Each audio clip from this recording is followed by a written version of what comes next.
송승훈 선생님께서 지금 최근에 관심을 갖고 있는 것은 온책 읽기이라고 선생님들은 더 말하더라고요. 한 학기에 책 한 권 읽기, 이것으로서 우리 교육을 전반적으로 좀 바꿔보자, 이런 야심찬 일을 펼치고 계십니다. 우리 송승훈 선생님을 뜨거운 손뼉으로 환영해 주십시오. 네, 안녕하세요, 선생님. 저는 경기도 남양주 진접이라는 곳에서 학생들과 같이 이제 공부하고 있는 송승훈이라고 합니다. 오늘 제가 말씀드릴 주제는 2015 교육과정과 독서교육의 연관성, 2015 교육과정의 현장 적용 방안, 이렇게 됩니다. 그 2015 교육과정 작업을 제가 이제 같이 참여하면서 받은 문서에 보면 분절적인 지식 전달 수업을 필요한 것보다 좀 많이 하고 있어서 문제다, 이런 얘기가 나와 있었습니다. 그러니까 분절적인 지식 전달 수업이 뭔가 하면은요, 우리가 성취 기준, 학습 목표 이런 것들이 있는데 학생들한테 가르칠 내용을 1시간 단위로 이렇게 잘 쪼개가지고 잘 이렇게 가르쳐 주는 겁니다. 그럼 학생들이 그 지식을 잘 배우게 되죠. 근데 문제는 이런 강의식 수업이 필요한 정도가 있는데 필요한 정도보다 좀 너무 많이 하고 있다, 이런 문제 의식이 있었습니다. 그래서 그 강의식 수업은 좀 적당히 하고 실제 살면서 만나는 문제들을 해결할 수 있는 능력을 키우는 수업을 더 해야 된다, 이런 얘기를 했습니다. 이게 다 부처님 얘기처럼 맞는 얘기여서 고개를 끄덕끄덕 거렸는데요. 조금 이따 생각해 보니까 그 전 교육과정 작업을 할 때도 똑같은 말이 있었습니다. 그리고 그 전종 교육과정 작업을 할 때도 역시 주입식 수업이 문제다는 얘기가 있었고요. 제가 대학 다닐 때도 같은 얘기가 있었고 고등학교 다닐 때도 비슷한 얘기를 들었더라고요. 그래서 평생 주입식 수업이 문제라는 얘기를 듣다가 내가 퇴직을 하겠구나, 정년 퇴직을 하겠구나, 이런 생각을 했습니다. 2015 교육과정의 국어과의 가장 큰 특징은 한 학기 한 권 읽기라는 개념입니다. 한 학기에 한 달 정도는 책을 갖고 이제 수업을 해라라는 거고요. 한 달이 4주면 한 2주 정도는 그냥 책을 읽고요. 세 번째 주는 활동을 하고 네 번째 주는 대화를 나누면서 교사가 좀 점검도 해주고 안 한 애들 좀 챙겨도 주고 이런 방식인 겁니다. 수업 시간에 직접 책을 읽을 시간을 충분히 갖고 활동도 하고 교사가 점검도 해주는 이런 식의 활동을 한 학기 한 권 읽기라고 합니다. 오래전부터 초등학교 선생님들은 온책 읽기라는 표현으로 이런 실천을 해오셨고요. 중등학교 선생님들도 이제 단행본 책 읽기라는 이름으로 많이 해보셨습니다. 그러니까 한 학기 한 권 읽기는 외국에서 있었던 실천을 수입한 게 아니라 우리나라 현실에서 많이 선생님들이 이루어지던 것이 이제 국가교육과정이 이제 편입된 굉장히 아래로부터 발굴된 한국에서는 드문 사례입니다. 네, 그러면 지금부터 제가 쭉 차근차근 한국의 독서교육의 최근 역사가 어땠는지, 그다음에 교육과정을 현장에 어떻게 적용해야 되는지 이야기를 풀어가겠습니다. 혼자 이게 넘어가고 있었군요. 네, 그 옛날 학교 독서교육 과정은 독서기록장, 다도강 이런 것들이 있었습니다. 초등학교에서 독서기록장은 되고요. 중등학교는 잘 되지 않습니다. 중등학교에서는 선생님들이 학생들에게 8과목 정도 선생님들이 동시에 들어오거든요. 그래서 공책으로 하면 어느 한 과목 선생님이 걷어가면 다른 선생님이 이걸 할 수가 없습니다. 그러다 보니까 주로 국어 선생님이나 담임 선생님이 이걸 챙기게 되는데요. 잘 맞지 않습니다. 왜 그러냐면 국어 선생님은 과학책이나 사회책은 좀 소화가 되지만 전 분야를 소화하기가 만만치 않아가지고요. 이 공책 기록장 형태로 된 독서교육 방식은 초등학교에 어울리는 방식입니다. 그리고 다도강은 초중고 다 이제 물 건너갔습니다. 안 됩니다. 조그만 어린이들도 글자가 크고 그림이 많은 책들을 빌려가지고 권수를 많이 챙깁니다. 그래서 저거는 학생들이 착하고 순박했던 시절이나 이제 의미가 있었고, 이제는 학교에서 문 닫아야 되는 겁니다. 그래서 이걸 한마디로 정리하면 얼마나 많이 읽었니를 이제 살피는 교육이었습니다. 그 다음에 1990년대 초반, 그다음에 2000년대 초반에는 다양한 독서 활동이 학교 현장을 풍미했습니다. 책을 읽고 감상화를 그리고 시를 읽고 감상 그림을 그리고 또 엽서도 만들고 예쁘게 책갈피도 만들고 이렇게 학생들이 되게 이런저런 활동을 하면서 재미를 느끼던 시절이었는데요. 이것도 좀 문제가 있었습니다. 장점은 재미가 있다는 거였고요. 단점은 책을 읽으면서 그 학생이 어떻게 사유를 펼치는지, 어떻게 인생을 돌아보는지, 자기가 살아온 일들을 떠올리는지 이 의미가 생성되는 과정을 점검하지 못한다는 문제가 있었습니다. 그래서 굉장히 재밌고 볼거리가 많았지만 좀 깊이가 없는 책 읽기라는 비판을 받으면서 요것도 2000년대 중후반을 통과하면서 여러 독서 교육을 추천하는 선생님들에게서는 약간 이제 물러서게 이제 됩니다. 이 방법에서요. 네. 그리고 될 것 같은데 실패했던 방법들이 이제 있는데요. 학생들한테 훌륭한 책을 반전체 학생들의 훌륭한 책 한 권을 정해가지고 다 같이 읽히면 훌륭한 학생들만 책을 읽는다는 문제가 나왔습니다. 학교에는 훌륭한 학생뿐 아니라 대기만성형 학생들도 상당수가 교실에 있는데 그런 대기만성형 학생들은 이 고전, 명저 이런 책을 줬을 때 잘 읽지 않았습니다. 그래서 훌륭한 책을 반전체에 주면 학생들의 수준과 기질이 다르기 때문에 보통 50% 정도 되는 학생들은 책 읽기를 실패하게 되는 경우가 많이 있습니다. 훌륭한 책을 똑같이 읽혔는데 성공한 사례 보고가 있습니다. 학생들의 성격이 굉장히 동일한 집단일 때 이제 되는데요.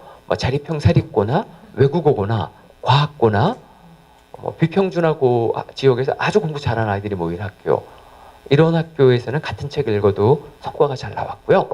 그러나 평준화 지역의 일반 고등학교처럼 되게 앞서가는 학생과 조금 이제 천천히 오는 학생의 거리가 먼 지역에서는 같은 책을 읽혔을 때 굉장히 괴멸적인 결과가 나왔습니다. 그래서 네. 그래서 훌륭한 책 한 권을 반전체 학생들한테 읽힐 때는 그 학교가 어떤 상황이 좀 보고 교사가 권해야 된다는 교훈을 많이 얻었습니다. 물론 보통 학교에서도 이게 성과가 나오는 경우가 있는데요. 교사가 입담이 굉장히 좋고 학생들을 들었다 놨다 하다는 이 신기가 있는 선임은 이 방법이 됩니다. 그런 분들이 있어요. 네, 매 수업을 하나의 이제 공연처럼 하는 분들이 있는데 사람을 들었다 놨다 하는 선임은 남들이 실패하는 방법도 성공을 시킵니다.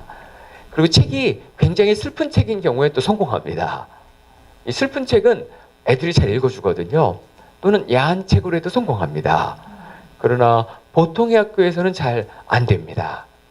네, 그래서 이런 문제가 있습니다.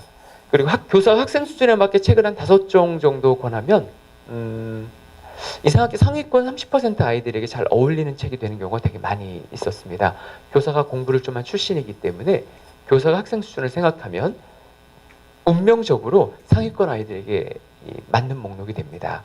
그래서 고등학교 선생이 고등학생들에게 추천하는 책을 이제 만들 때는 의식적으로 그 책의 3분의 1 정도는 중학생들에게 어울리는 책이다라고 생각해야 되고요. 그래야지만 아이들에게 어울리는 책이 갑니다. 그리고 중학교 교사가 책을 권할 때는 그 교사가 권하는 책의 3분의 1은 초등학교 5, 6학년용 학생들에게 어울리는 책이라고 아주 의식적으로 따로 설정을 해놔야지만 전반적인 학생들을 이제 참여시킬 수 있는 책 목록이 됩니다. 그리고 집에서 알아서 마음에 드는 책을 갖고 오라고 하면 될 것 같지만 잘 안 됩니다. 학생들이 자기가 의미 있게 읽으면서 재미있는 책을 잘 못 골라옵니다. 상당수의 남학생들은 판타지 소설을 갖고 와서 재미있게 읽고요. 많은 여학생들은 인터넷 사랑 소설을 갖고 와서 또 굉장히 재미있게 읽습니다. 사진을 찍으면 그 교실이 되게 아름다운데요. 그 교실 안에 있는 교사는 이런 책을 학교에서 읽어도 되나 이런 걱정을 하게 됩니다. 그래서 학생들을 홀딱 넘기는 어떤 책 읽기 교육이 좋을 것 같지만 막상 해보면 교사가 되게 불안합니다. 이런 책 읽어도 되나 이런 생각이 들기 때문입니다. 그리고 도서관을 데려가도 잘 안 된다는 보고가 많이 있습니다. 학생들에게 도서관을 데리고 가서 마음에 드는 책을 읽으라고 하면 좀 공부를 서툴게 하는 학생들은 Y 시리즈 이런 책을 진짜 갖고 와서 고등학생이 읽습니다. 초등학교 때 봤던 학습 만화들을 갖고 와서 재미있게 읽고요. 공부를 굉장히 잘하는 학생들은 사회 시간에 이런 걸 하면 정의란 무엇인가 이런 책을 갖고 오고, 역사 시간엔 역사란 무엇인가, 과학 시간엔 이기적 유전자 이런 책을 갖고 와서 한 보름쯤 읽으면 좀 농담을 덧붙이면 이렇게 얘기를 합니다. 선생님, 저는 알았습니다. 선생님, 저는 책과 안 맞는 학생이었어요. 교과서로 수업하는 시간이 좋았어요. 이렇게 나라에서 만든 책이 역시 다르구나, 이런 긍정적인 국가에 대한 믿음이 생기고요. 자기가 책과 안 맞는 애라는 이 부작용이 아주 치명적인 문제가 생깁니다. 그래서 학교에서 수업을 하다 보면 참 될 것 같은데 안 되는 방법이 많습니다. 이게 대표적인 교사들이 학교에서 교실에서 독서 교육을 할 때 실패할 때 겪는 대표적인 방법입니다. 훌륭한 명저를 권하면 될 것 같지만 훌륭한 학생들만 이제 읽고, 애들 수준에 맞게 권하면 상위권 아이들에게 어울리는 책이 권해지고, 선택권을 주면 흥미 위주의 책을 읽고, 도서관에 가면 감당하지 못한 훌륭한 책을 읽어서 제풀에 망하게 됩니다. 이렇게 자꾸 실패하게 되면 선생님이 삐뚤어지고 싶은 유혹을 느끼게 되죠. 네, 아까 얘기한 훌륭한 책 한 권을 읽었을 때 망한다는 내용이었고요. 학생 수준에 맞게 책을 권하면 운명적으로 상위 30%에 된다, 뭐 그런 내용이었습니다. 마음대로 책을 고르게 하면 참 집에 읽을 책이 없었구나, 이런 생각을 하게 됩니다.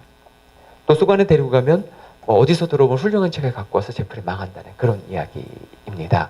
그래서 독서 교육에 성공하려면 교사가 한 15종 정도의 책을 제시하고, 그 중에서 학생들이 자기 마음에 드는 책을 골라 읽으라고 하는 것이 제 경험에서는 가장 안정적인 결과가 나왔습니다. 만약 중학교 선임이라면 중학생용 책을 한 5종을 권하고요. 고등학교 1, 2학년용 책을 또 5권을 권합니다. 책을 좀 잘 읽는 아이디가 있고 공부하려는 태도가 갖춰진 학생들이 있습니다. 그런 학생들은 수준을 뛰어넘습니다. 그런 아이들에게는 한 서너 살 나이가 더 높은 아이들 책을 권해도 됩니다. 그러나 중학교 선생님들은 아시겠지만 초등학교에 다시 가야 될 애들이 있습니다.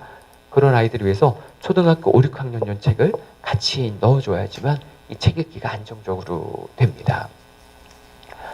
그런데 이렇게 15종의 책을 교사가 제시하고 학생들이 자기 마음에 드는 책을 고르라고 해서 읽으면 거의 모든 학생들이 책을 잘 읽습니다. 책 읽기까지는 잘 되는데요.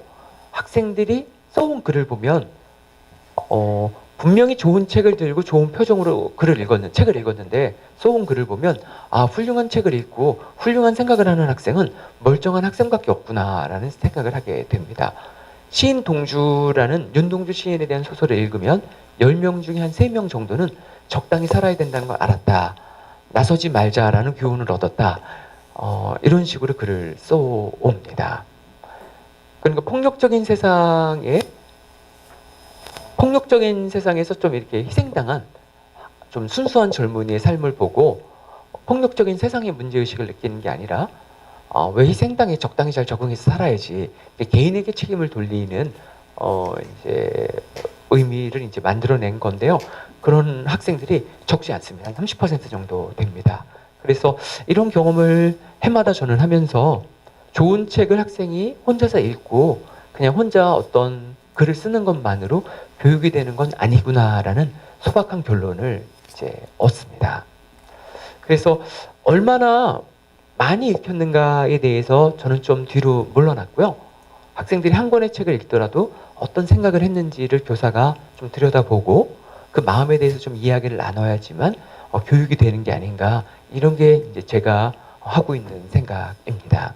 그러다 보니까 저는 개인 독서에서 모둠 독서로 옮겨오게 됐고요. 학생들이 좋은 책을 읽고 조금 윤리적이지 않는 감상을 했을 때, 그러니까 가정폭력에 대한 책을 읽으면 일부 남자아이들은 매맞는 아내에게서 단점을 찾아내기도 합니다. 그리고 가난한 사람들의 삶을 다룬 책을 읽으면 좀 자기관리력이 좋고 좀 사는 집 학생인 경우에는 진짜 이렇게 게으르고 자기관리를 안 하니까 공부를 못하면 이렇게 된다, 뭐 이런 식의 글을 이제 쓰는 경우가 있습니다. 그럼 최소한 가난하고 불쌍한 사람들의 삶을 다룬 책을 읽으면 최소한 연민의 감정을 느끼고 이런 사람들을 어떻게 좀 위해줘야 될까, 이런 게 인간의 마음일 텐데 그러지 않은 경우들이 은근히 이제 꽤 있습니다. 그래서 교사로서 그런 경우에 이제 대응을 하고 가르쳐야 되는데 제가 이제 쓰는 방법은 4명이 모여서 같은 책을 읽고 이야기를 나누면서 독서 활동을 하는 방법입니다. 사람이 이때까지 어떻게 살아왔는가에 따라서 책을 읽으면서 다른 경험을 떠올립니다. 그리고 현재 어떤 처지에 있는가에 따라서 또 달라집니다. 사회적인 강자의 위치에 있을 때 또는 자기가 사회적인 약자의 위치에 있을 때 판단이 좀 달라지는 게 있거든요. 그런 게 작용을 하는 거죠. 그래서 4명 정도가 모여서 같은 책을 읽고 이야기를 나누면 서로의 경험과 판단이 섞여가지고 이런 부분이 조금 안전하게 되는 면이 있습니다. 네, 그래서 제가 생각하는 학교 독서 교육의 성공 방법은요, 교사가 여러 종류의 책을 제시하고 학생이 선택하는 방법이 첫 번째입니다. 학생에게 전적으로 책의 선택권을 맡겼을 때는 너무 깊이가 좀 없는 책을 읽는 경우가 많아가지고 생각보다 이렇게 결과가 좋지 않았습니다. 그래서 저는 교사가 여러 종의 책을 제시하는 것이 필요하다고 보는 쪽입니다. 그리고 개인 독서가 아니라 모든 독서를 해야 된다고 봅니다. 혼자 좋은 책을 읽고 혼자 이렇게 글을 쓰면 되게 편벽되거나 이상해질 수 있습니다, 사람이. 여기 계신 분들은 모두 그런 친구가 한 명씩 있을 겁니다. 책을 굉장히 많이 읽은 친구입니다. 그런데 책을 많이 읽으면 보통 유연해지고 사유도 풍부해지고 그래야 되는데 저 친구는 책을 많이 읽은 게 병이어가지고 더 독단적이 되고 남의 얘기를 못 듣습니다. 그리고 우월감과 열등감이 이상하게 엉켜가지고 남과 소통도 잘 안 되는 이런 친구들이 우리 모두 한 명씩 있습니다. 그래서 책을 읽으면 남과 대화를 해야 됩니다. 그러지 않으면 그 많이 쌓이는 지식이 때로 병이 되기도 합니다. 그래서 일찍부터 남들과 대화를 시켜야 됩니다. 그리고 독서의 양을 따지는 것보다는 양도 뭐 많이 읽으면 당연히 좋죠. 그런데 그 책을 어떻게 읽었는지, 읽으면서 무슨 생각을 했는지, 어떤 판단을 했는지를 살펴야지만 그 독서가 질적으로 좀 고급스러워진다고 저는 생각을 합니다. 그래서 얼마나 많이 읽혔는가는 늘 중요하지만 아이들이 그것 못지않게 어떻게 읽었는가를 좀 살펴야지만 되는 시대가 되었다 이렇게 생각을 합니다. 그리고 책을 언제 읽는가 하면 정규 교과 수업 시간에 읽어야 됩니다. 수업 시간에 읽지 않으면 집에서 안 읽어옵니다. 수업 시간에 직접 읽고 수업 시간에 활동을 하고 그걸 교사가 살펴줘야 이게 의미 있게 됩니다. 그럼 선생님, 저는 학생을 믿는 교사일까요? 믿지 않는 교사일까요? 저는 믿지 않는 교사인 겁니다. 학생에게 책의 선택권을 주면 망하는 경우가 되게 많다 이렇게 생각을 하고요. 저는 학생들을 철저히 불신하는 교사입니다. 그러니까 학생들을 믿는다는 개념을 저는 눈앞에 있는 학생을 이상화해가지고 얘는 뭐든지 다 잘할 거야 이렇게 봐서는 안 된다고 보는 겁니다. 교사가 학생을 믿는다고 말하는 건 내 눈앞에 있는 이 변변치 않은 아이가 먼 미래에 훌륭한 사람이 될 수 있다는 미래의 가능성을 믿는 거라고 저는 보고요. 눈앞에 있는 아이는 상당 부분 불신을 해야 된다고 저는 생각을 합니다. 눈앞에 있는 학생을 너무 믿고 이상화시키면 계속 학생이 학생이 보이는 부족한 모습을 보면서 교사가 굉장히 영혼에 많은 상처를 입게 되고 많은 영혼의 위기를 겪게 됩니다. 그래서 학생에게 선택권을 주거나 어떤 거를 맡길 때는 적절히 그 학생이 어떤 권한을 갖고 성공하면서 자기 역량을 키우고 자기 자신에 대한 믿음을 높일 수 있는 그런 상황과 계기를 봐서 어떤 결정권을 줘서 그 역량을 높여줘야 되고요. 딱 봐서 학생에게 권한을 줬다 실패할 것 같으면 교사가 그 권한을 행사하고 그러는 것이 훨씬 낫다고 생각을 합니다. 네. 그래서 이제 제가 책을 제시하고 학생에게 고르라고 이제 합니다. 네. 이론 한 권 읽기를 왜 하는가 하면은요, 2015 교육과정의 가장 큰 이제 변화가 이제 한 학기 한 권 읽기인 겁니다. 지난 20년간 교과서가 도구라고 얘기했는데 이 도구가 아니었습니다. 20년 전에 교과서가 바뀌었을 때 1997년쯤인가 6차 교육과정에 따른 교과서가 갑자기 교과서 분량이 2배가 됐습니다. 그러자 많은 선생님들이 화를 심하게 냈습니다. 그 당시 교과서 국정교과서였는데 집필 책임자가 서울대 국어교육과 김대행 선생이었습니다. 그때 국어교사 모임 연수에 와서 교과서를 되게 열심히 만들었으니까 잘 부탁드린다 이렇게 얘기를 했는데요. 선생님들이 되게 많이 화를 냈습니다. 이렇게 두껍게 만들어 놓으면 어떻게 하란 말이냐. 제 시간에 가르치기가 무리다. 그때 김대행 선생님께서 한 말은 선생님들이 늘 교과서는 경전이 아니라 도구라고 주장하지 않으셨습니까? 이제 교과서 집필자들이 그 관점을 받아들였습니다. 교과서는 도구고요. 그래서 교육과정을 가르치는 거고 교과서는 마음에 드시는 내용만 골라서 가르치십시오. 여기 있는 내용을 다 가르칠 필요가 없습니다. 이렇게 딱 발표를 했습니다. 그리고 20년 동안 어떻게 됐나 돌아봤는데요. 그 노선이 실패라고 결론을 내렸습니다. 교과서를 두껍게 만들어 놓고 마음에 드는 부분만 골라서 가르치십시오. 교과서는 단지 여러 재료 중에 하나일 뿐입니다. 라고 얘기했는데 선생님들이 처음부터 끝까지 가르치지 않으면 되게 무서운 느낌이 든다고 했습니다. 그래서 두껍게 만든 교과서는 더 강의식 수업을 강화시키는 부작용이 있었고요. 그래서 이게 실패했습니다. 그래서 교과서 분량이 이번 2015 교육과정부터는 반토막을 냈습니다. 30% 정도를 줄였고요. 그리고 한국에서는 교과서를 도구라는 말로만은 교과서를 극복하기가 되게 어려운 어떤 문화적 특징이 있구나 이런 반성을 했고요. 그래서 등장한 게 교과서의 단원 자체를 책을 갖고 수업을 하는 걸 만들어야지만 이게 좀 되는구나라는 인식을 했습니다. 그래서 이게 굉장히 한국적인 방식입니다. 개발 독재와 되게 비슷한 겁니다. 하도 책을 읽고 교과서가 하나의 도구다라고 얘기해도 안 먹히니까 교과서의 단원을 하나를 책을 갖고 수업하는 단원을 만들어 가지고 이거를 국가 주도로 밀고 나가려는 시도였던 겁니다. 이게 외국에는 없습니다. 외국의 모국어 교육과정에 있는 비슷한 말은 완결된 한 편의 글을 읽는다라는 개념이 있습니다. 한국에는 완결된 한 편의 글을 읽는다라고 하면 그냥 교과서에 있는 한 편의 글을 소화합니다. 외국의 한 권 책 읽기라는 성취 기준은 없는 건 걔네는 책 읽기가 국어과 사회과 역사과 과학과에서 자연스럽게 진행되기 때문입니다. 근데 한국은 교과서 위주의 전통이 워낙 강력하기 때문에 교과서에서 단행본 책 한 권으로 수업을 한다라는 것을 의무로 한번 하면서 책을 내부에 끌어들여야 되는 어떤 우리 상황의 특징이 있었던 겁니다. 그래서 올해 2018년에 2015 교육과정이 이제 중고등학교 적용이 되면서 중학교 1학년과 고등학교 1학년에 한 학기 한 권 읽기가 들어왔고요. 초등학교 3, 4학년이 들어왔습니다. 2019년이 되면 초등학교 전학년, 중학교 2학년, 고등학교 2학년까지 들어오고요. 2020년이 되면 이제 초중고 모두 학생들은 한 학기에 한 달 정도는 책을 갖고 수업을 하게 됩니다. 그 아이들이 성인이 됐을 때는 다른 인간이 되어 있을 수가 있습니다. 학교에서 한 학기 한 달 정도는 책을 갖고 수업하는구나. 이게 자연스러운 이제 학생이 성장하게 되는 거죠. 제가 보통 굉장히 웃기면서 강의를 하는데 녹화가 되니까 웃기지를 못하네요.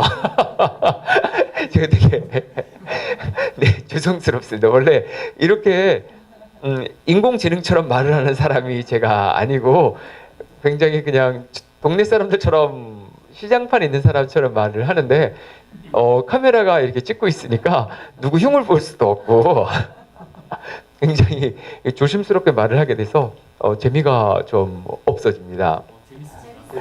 네. 그래서 여기까지 제가 말씀을 드렸는데요. 혹시 궁금하거나 이상하거나 그런 게 있으면 말씀을 해주시면 거기에 제가 좀 답을 드리고 그 다음에 다음 이야기로 또 넘어가겠습니다. 네.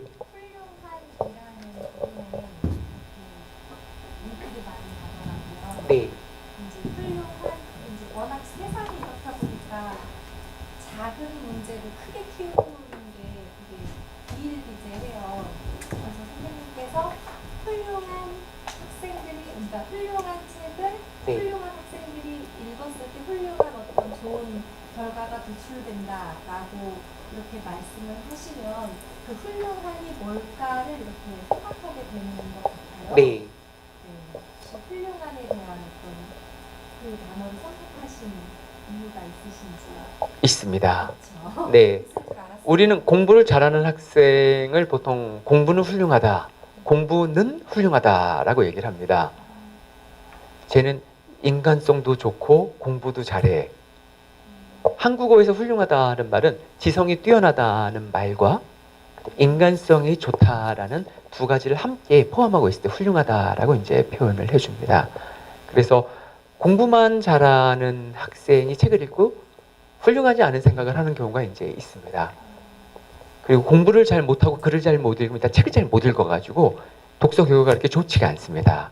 그래서 인간성도 인성도 좀 괜찮고 좀 지성도 좀 괜찮은 아이, 그런 훌륭한 학생들이 책을 읽으면 훌륭한 이제 글을 쓰게 됩니다. 훌륭한 감상, 훌륭한 생각을 이제 쓰게 되죠. 근데 훌륭하지만 인간성이 조금 인간에 대한 공감 능력이라는 게 모자르면 책은 잘 읽지만 굉장히 냉혹한 결론을 내거나 자기 이익에 최적화된 이제 결론을 내게 되고요. 지성이 모자라거나 조금 지성이 모자르면 되게 이기적인 자기 입장에서 유리한 감상을 이제 하는 경우가 많습니다. 지성이 모자른 독서 감상문이 어떤 건가 하면은요, 여성주의나 어떤 성차별에 대한 책을 읽고 가해자와 공감을 하는 경우입니다. 지성이 모자르면 그렇게 됩니다. 며느리 사표라는 책이 있습니다. 선생님들에게 강력하게 제가 권합니다. 우리 친구는 며느리 사표라는 책을 읽으면 나중에 행복하게 결혼 생활을 할 수 있을 가능성이 50% 정도 높아집니다. 20살 넘도록 자식을 다 키우는 어떤 맏며느리 들어간 어떤 여자분이 평생을 시집살이를 한 다음에 이제 아이를 다 키운 다음에 나는 이제 남편에게 이혼을 통보를 합니다. 난 이제 내 인생을 살겠다. 그러자 남편은 잘 이때까지 살아온 줄 알고 이 여자가 계속 참고 살아온 걸 모르고 잘 살아왔다고 생각해서 되게 깜짝 놀랍니다. 그러면서 이제 나는 할 만큼 했기 때문에 시댁 재산은 가지 않는다. 며느리는 사표를 낸다. 그리고 남편이 그것보다 나으니까 며느리 사표를 인정을 합니다. 그리고 자식들도 너희들 이제 너네 밥은 20살 넘었고 대학도 나왔으니까 이제 대학을 졸업하는 동시에 집을 나가. 이렇게 얘기를 합니다. 그래서 아들과 딸이 다 와가지고 엄마 갑자기 왜 이래? 이렇게 얘기를 하는 이야기들이 있습니다. 이 책을 읽으면 지성이 있는 사람이면 그분의 인생을 쭉 보면서 자기를 좀 돌아보게 됩니다. 지성이 있는 남자라면. 근데 지성이 모자란 남성이라면 어떻게 이럴 수가 있어, 엄마가. 이게 일반적이고 보편적이야? 이건 보편적이지 않아. 이런 책은 나빠. 그런 책을 보고 비윤리적이고 전통 문화를 깨트리는 나쁜 여자라고 이제 비판할 수가 있습니다. 그 여자의 삶, 참음 이런 것들 이해할 수 있는 지성이 모자랐기 때문입니다. 그래서 책을 읽다 보면 지성과 인성이 같이 있어야 인간이 훌륭하구나라는 것을 학생들의 이제 서평이나 독후감을 보고 생각을 하게 됩니다. 그래서 훌륭한 책을 읽고 훌륭한 글을 쓰는 아이는 똑똑하고 인간성이 좋은 아이만 그렇습니다. 또 물어봐 주시면 제가 말씀드리고 이렇게 하겠습니다. 네. 한 학기에 네. 한 권의 책을 읽는다라는 게 굉장히 좋아요. 네. 근데 그 문제는 뭐냐면 한 학기 중에 한 달만 한 권을 읽게 되면 네. 결과적으로 각각의 책을 각각의 아이들 입장에서 돌아본다면 각각의 책을 읽고 그것을 우리가 요즘 한참 얘기하는 평가 계획, 그다음에 수업, 그다음에 평가의 일치하라는 한 학기 과정 속에 이루어지는 과정과 봤을 때는 굉장히 애매한 거예요. 한 달이라는 시간. 실제적으로 해보면 저 같은 경우는 한 학기에 그걸 했어요. 한 학기에 책 읽기를 했는데 오름이 있을 거다. 네. 오름별로 그것을 이제 토론까지 연결을 지어서 하다 보니까 반학기가 올곧게 들어갔어요. 그래야 한 32명 정도, 32명 정도가 한 6인 1조로 해서 이제 한 바퀴가 돌더라고요. 그런 사이트까지 생각을 했을 때 한 달, 그러니까 교육과정 중에 한 달을 생뚱맞게 집어넣는다는 것은 현실에서 적용하는 것하고는 문제가 되지 않는가. 그러니까 제 경험으로 혹시 제 목소리가 그냥 들리십니까? 네. 아니 마이크보다는 그냥 입속하는 게 녹음이 안 되는 그러면은 이 소리가 잘 안 들어올 거예요. 알겠습니다. 죄송합니다. 네, 다시 마이크를 켰습니다. 네, 교육과정에 국어과 교육과정에 들어간 한 학기 한 권 읽기는 수업 시간에 책을 읽고 활동하고 교사가 살펴줄 시간 전체를 포함하는 거거든요.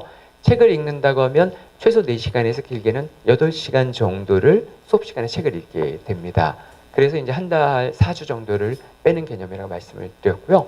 이 4주를 한 달을 통째로 몰아서 진행할 수도 있고 또는 일주일에 1시간씩 쭉 가면서 한 학기 전체를 진행할 수 있고 이거는 이런 교육과정 재구성은 교사의 재량권인 거죠. 네. 그래서 그 부분은 별 문제가 되지는 않습니다. 그리고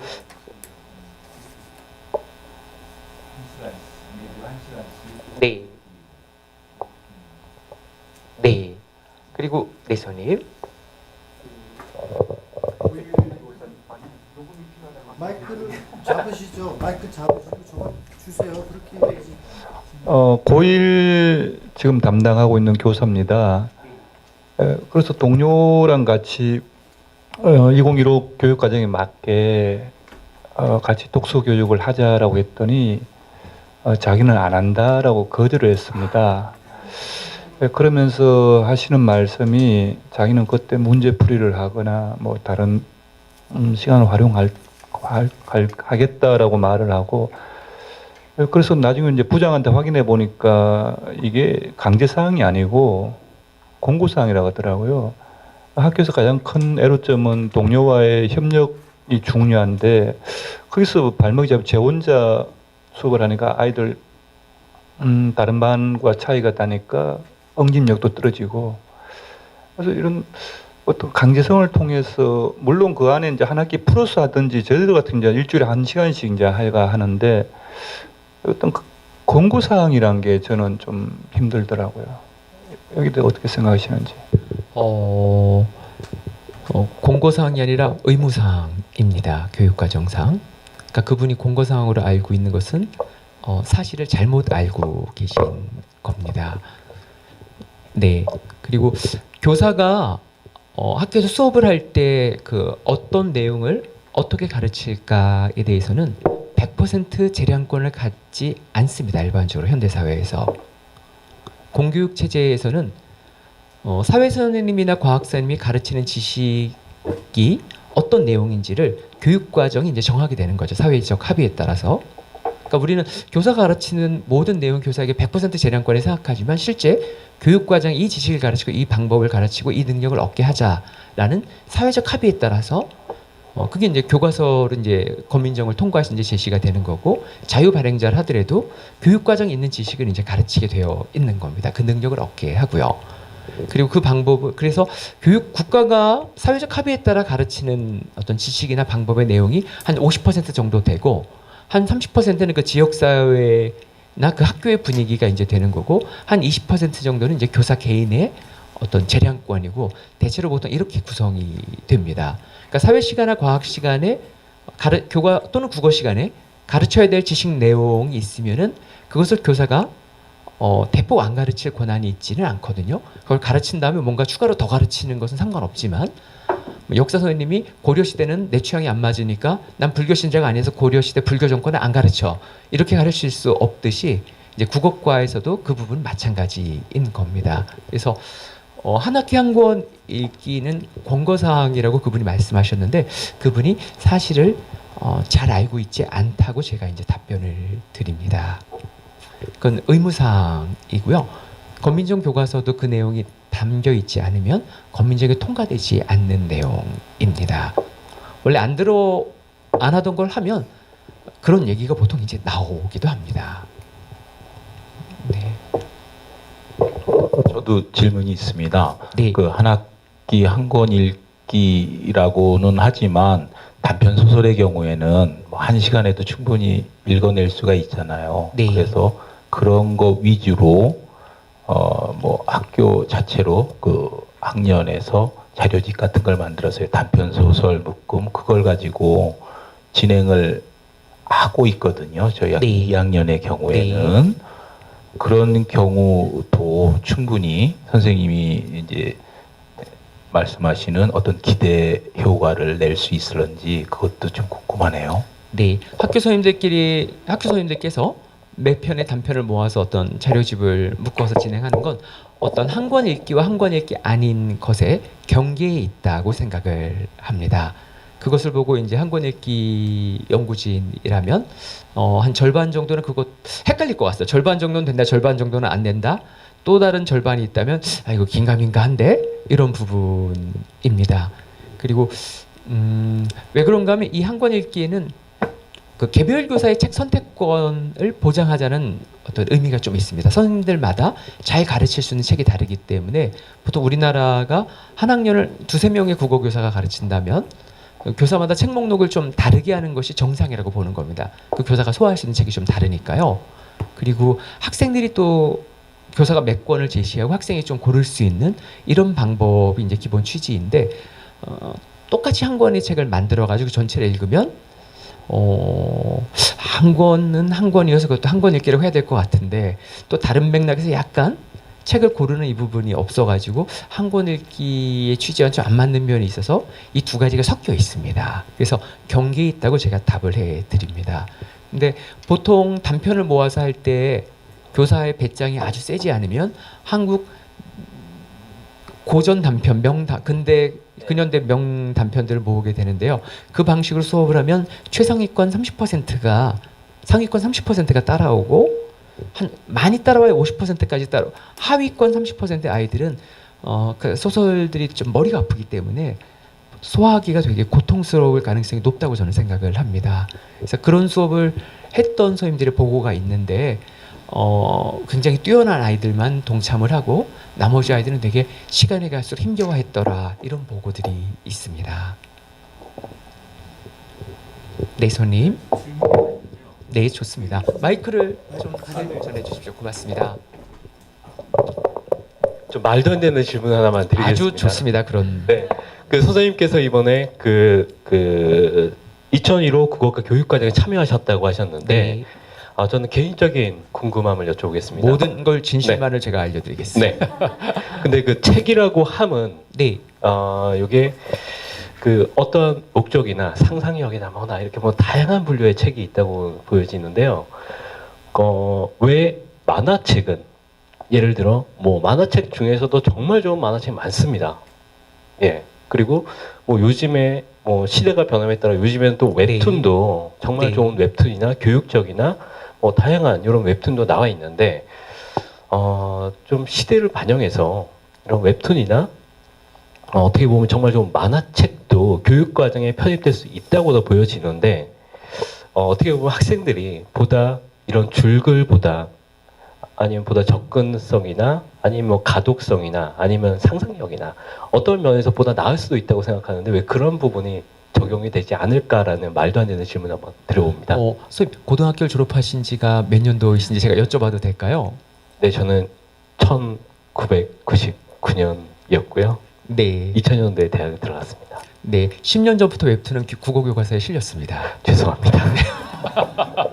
그래서 선생님이 질문하신 건 이미 어떤 우리 사회의 일반적인 상식으로 자리 잡았다고 보시면 됩니다. 한 학기 한 권 읽기라고 했을 때 선생님이 따라서는 웹툰이나 그런 책을 읽히는 선생님들도 이제 계십니다.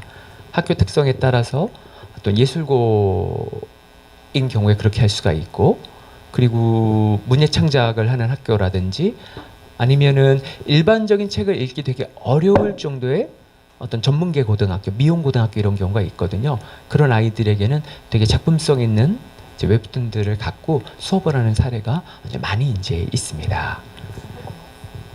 네. 감사합니다. 네. 그 꿈은 현실이 되었습니다. 네. 저는 고등학교 때 네. 그런 만화책을 뭐 보다 걸리면 따로 불려가서 지도를 받았었거든요. 그런 네. 추억이 있다 보니까 있으면 좋겠다는 생각에서. 그렇죠. 네. 만화가 우리 사회에서 권위를 얻은 게 사실 이렇게 오랜 세월이 아닙니다.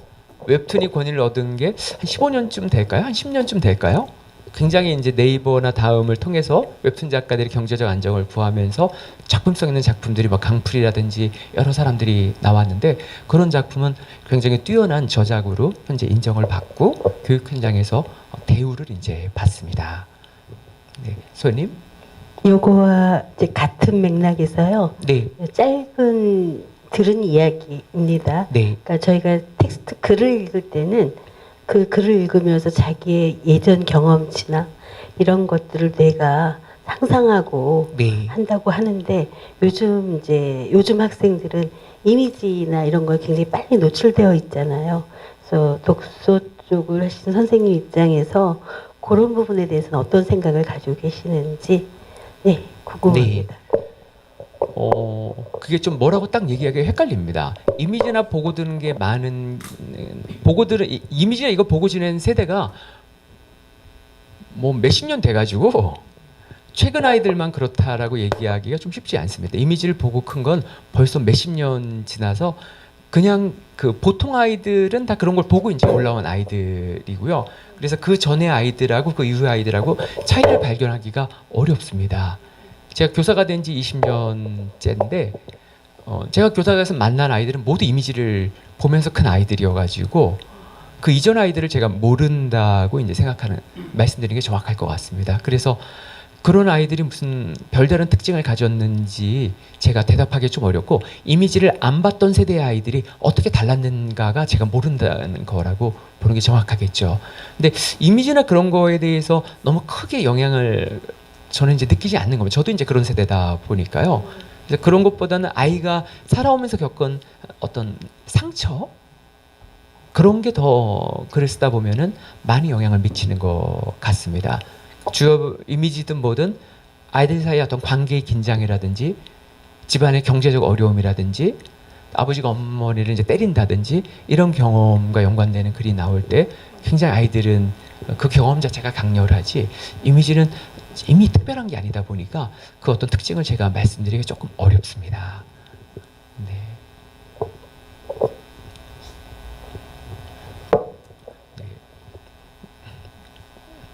네, 편하게 뭐든지 다 말씀해 주십시오. 그리고 전체 흐름 상관하지 말고 그 주관적인 그 질문을 그냥 해주시는 게 제일 좋습니다. 그 마이크가 잘 안 꺼집니다. 똑딱이가 굉장히 강해가지고 한참 힘을 줘야 되기 때문에 네 그렇습니다.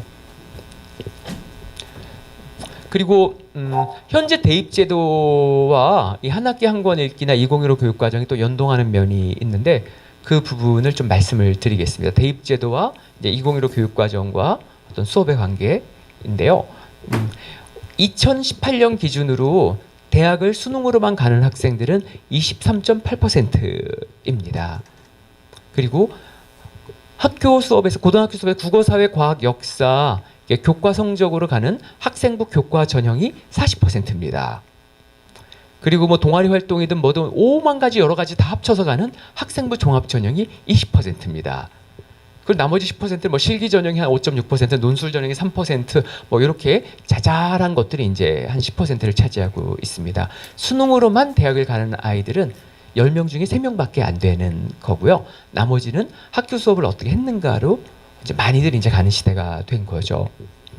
그리고 그러다 보니까 학생들이 교과 수업 시간에 얻은 점수, 숫자로 얻은 점수, 1등급, 2등급, 100점, 90점, 80점 이런 점수와 함께 교사들이 그 수업 시간에 아이들의 모습을 이렇게 적어준 교과세부 특기 사항이 대학에서 점수로 환산돼서 많이 아이들을 뽑을 때 영향을 미치는 시대가 됐죠. 그러니까 숫자만 학생의 성적이던 시절에서 교사가 써준 문장도 학생의 성적인 시절로 이제 바뀐 거죠, 시대로. 그러다 보니까 교사들이 이 학생부를 기록해주는 업무 부담이 굉장히 커졌습니다. 그래서 대학 입학사정관 선생님들이 얘기할 때는 수업 시간에 학생의 활동을 보고 눈에 보인 걸 그냥 써주면 됩니다라고 얘기를 하는데요. 이 쉬운 말이 막상 하려면 되게 어렵습니다. 학생이 훌륭한 말을 했습니다. 또는 옆에 친구를 잘 도와주거나 잘 경청을 해서 눈에 띕니다. 그 순간 그 행동을 이렇게 메모를 하잖아요. 교사가 수업의 흐름을 놓쳐가지고 수업을 망칩니다. 그래서 한 번 망친 다음에 아유 안 되겠어. 수업 시간에 애들 한 걸 잘 봐두었다가 수업이 끝나면 학교 끝난 다음에 이제 써줘야지 하고 수업이 다 끝난 다음에 쓰려고 하면 몸이 녹초가 돼가지고 아무 생각이 나지 않습니다. 그래서 이게 되게 어렵습니다. 제가 그래서 이걸 해보니까 4-5시간 정도 활동 수업을 해서는 쓸 수가 없더라고요. 일주일 정도 활동 수업을 해서는 못 씁니다. 한 2주 정도 긴 호흡으로 활동 수업을 해야지만 그 안에 교사가 2시간 정도 여백을 갖고서 교과 세부 특기 기록을 어느 정도 이제 해줄 수가 있더라고요. 이 부분이 굉장히 중요한 부분입니다.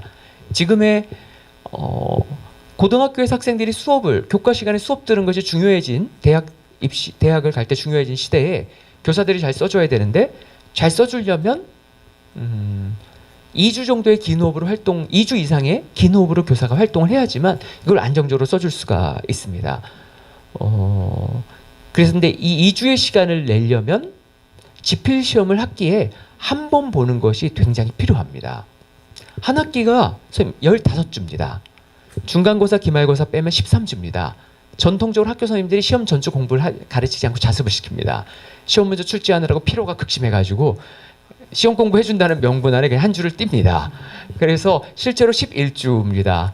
그리고 시험 끝나면 선생님 2시간 정도 수업을 안 합니다. 시험 답 맞히고 서술형 채점하고 확인하고 시험 답 맞히고 확인하는 건 사실 15분이면 하는데 그냥 남은 아주 쉽니다. 한 주. 시험 끝나고 한 2시간씩 중간고사, 기말고사 빼면 또 한 주가 빠져가지고 실질 수업하는 시간은 10주입니다. 지금 달력 놓고 세보면 진짜 10주만 우리가 수업합니다. 5주를 가르치고 중간고사 시험 문제를 내고 5주를 가르치고 기말고사 시험 문제를 냅니다.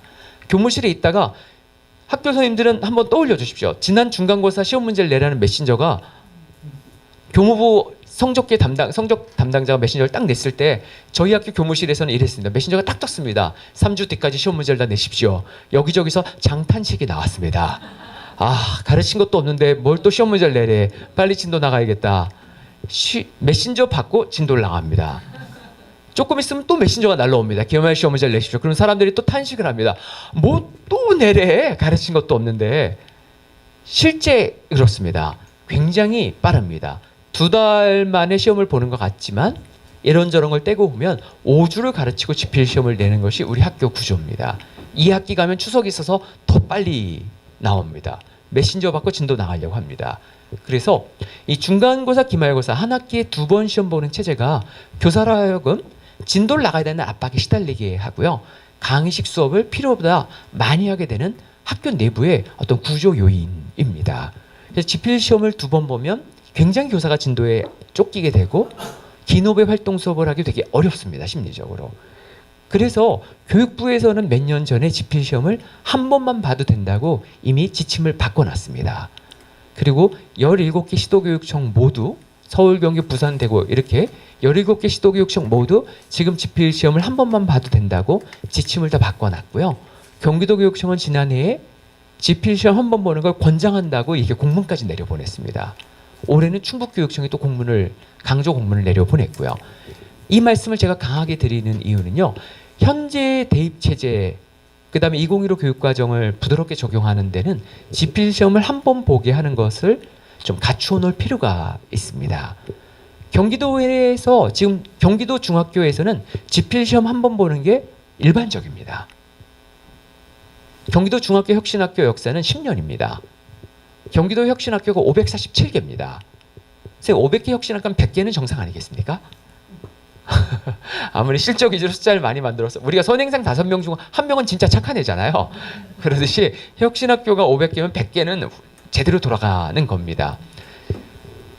상당수의 현재 경기도의 중학교에서는 지필을 한 번 보는 게 특별하지 않습니다. 중간고사 지필 시험 기간이 하루입니다. 네, 한 과목 보니까 하루죠. 네, 2-3과목 보면 이제 하루죠. 한 과목 보는 거, 한 번 지필 시험 보는 과목이 많으니까 하루 시험을 치는 겁니다. 저희 학교도 지필 시험을 올해 나흘 봤지만 하루 한 과목씩 봤습니다. 네, 1교시 자습, 2교시 한 과목 보고 집에 갑니다. 그렇게 이제 했습니다. 저도 저희 학교는 국어교사가 12명인데요. 1학년과 2학년 국어 전체는 다 지필 시험을 한 번만 봅니다. 그 이유는 이게 2015 교육과정과 맞고요. 지금의 대입 체제랑 맞기 때문입니다. 저희는 수행평가, 경기도는 수행평가가 60% 이상이면 지필을 한 번 볼 수 있습니다. 저희는 수행평가가 70%고요, 국어과가. 그리고 지필은 한 번 기말고사 때만 보고 딱 선택형 문제 30문제로 그냥 끝냅니다. 그렇게 해서 하고 나머지는 이런저런 활동으로 이제 보는 거죠. 아이가 질문을 잘하면 질문을 잘하는 걸 점수로 해서 질문 관찰 평가로 해서 10점을 이제 주고 뭐 서평 쓰기로 한 20점 주고 서평 쓰기 이전에 개인 활동지 쓴 걸 갖다 10점을 주고 뭐 이런 식으로 해가지고 서평 갔다가 나중에 교사랑 얘기를 한 5분 한 다음에 구술 평가로 또 10점을 주고 그러니까 어떤 한 가지 서평 책 읽고 글쓰기라는 한 가지 활동을 하는데 그 사전 단계 활동과 그 이후 활동을 다양한 측면에서 과정 평가를 해서 그걸 이제 수행평가 항목으로 잡는 체제를 이제 선택하고 있습니다. 그래서 한 달 동안 이제 진행을 합니다. 긴 호흡으로요. 수업 시간에 읽고 뭐 쓰고 쓴 다음에 고쳐 쓰는 과정을 다 평가를 하는 거죠. 이런 식으로 지필을 한 번을 보면 그 교과 교사에게 2주의 시간이 더 생깁니다. 수업할 시간이. 그리고 중간고사 시험 문제를 안 내기 때문에 굉장히 여유가 있습니다. 교사에게 심리적 여유가 굉장히 있습니다. 이 부분이 2015 교육과정을 현장에 적용하는데 저는 굉장히 결정적인 부분이라고 이제 선생님들께 말씀을 드립니다. 제 교사 생활 20년 내내 올해로 21년째인데 늘 듣는 말이 텔레비전 신문에서 듣는 말이 왜 이렇게 한국의 선생님들은 주입식 수업을 많이 합니까? 라는 얘기였습니다. 그리고 교육청이나 어디 교사 모임 이런 강의에 오면 맨날 주입식 수업을 극복하자, 수업과 평가를 극복하자, 교육과정 수업 평가 일체화 이 얘기를 평생을 듣고 살았습니다.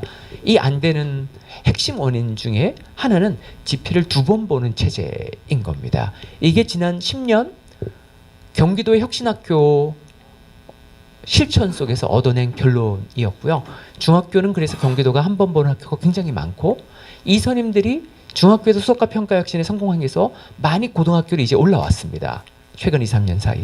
이 분들이 고등학교에서 지필을 한 번 보는 노력을 이제 해오면서 이게 지금 고등학교에서 퍼지고 있는 것이 지금 우리나라의 이제 상황인 겁니다.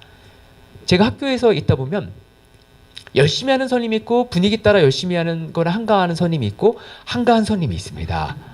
가장 꾀를 부리는 한가한 선임조차도 지필을 한 번만 보면 그분이 수업을 바꿉니다. 수행평가가 60%면 그리고 중간 시험을 안 보잖아요. 그분에게도 여유가 생겨서 그분도 이런저런 것들을 시도를 하시더라고요. 그래서 기존의 지필을 2번 보고 수업과 평가 혁신을 하는 선생님들은 훌륭한 사람들이었구나. 보통 사람이 수업과 평가를 혁신하려면 지필을 한 번 보도록 제도적으로 조정을 해줘야지만 이 보통의 선생님들이 동참을 하는구나. 이런 걸 이제 제가 느꼈습니다. 대입제도는 이미 많이 바뀌었습니다. 지금 수능으로만 대학을 가는 아이들이 23.8%잖아요. 사회적으로 수능을 늘려다는 압력이 있습니다. 늘어봤자 얼마나 늘겠습니까, 선생님? 늘어봐야 30%. 30%는 못 넘어갈 겁니다. 열의 7은 학교 수업을 잘하는 아이들이 대학을 가는 체제인 겁니다. 그럼에도 불구하고 마이크를 선생님께 좀 고맙습니다. 송승 선생님의 네. 말씀에 감화를 많이 받았습니다. 그럼에도 불구하고 한 학기 한 번 시험을 하고 싶은 욕망 51% 그리고 49%는 두려움과 불안감이 있는데요. 우리 관리자들께서 9점을 크게 부각시키더라고요. 그러니까 아이들의 어떤 서열 나눔이 있어야 되지 않느냐. 상위권 아이들에게 조금 더 그 실력을 평가받을 수 있는 게 객관식 시험 내지는 지필평가가 좀 더 공정하지 않느냐. 이것 때문에 저희 학교도 뭐 한 번 시험이 누군가의 목소리로 나왔지만 결국은 묻혀버리고 올해도 2번 시험으로 계속 가고 있는데요. 조금 더 저를 크게 감화시켜 주셨으면 좋겠습니다. 네. 네. 선생님, 제가 있는 학교는 비평준화 지역 학교고요. 작년에 제가 한 번을 봤는데 2학년 아이들 신입생 400명 중에 100명은 200점 만점으로 환산했을 때 190점이 넘는 아이들이었습니다. 재작년에 저희 학교는 전과목을 재시험을 봤습니다.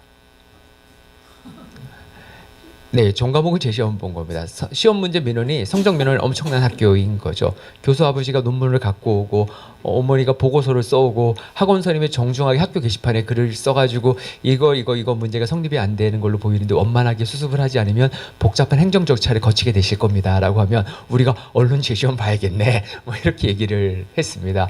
되게 공부를 잘하는 학교고 그래서 지필 시험을 보게 되면 선생님들이 벌벌벌 떱니다. 민원 때문에요. 이 학교에서 제가 작년에 지필 시험을 처음 한 번 보겠다고 얘기를 했습니다. 많은 사람들이 걱정했습니다. 지필 시험도 전과목 재시험 보는 학교에서 한 번 보면 민원을 어떻게 감당하려고 그래.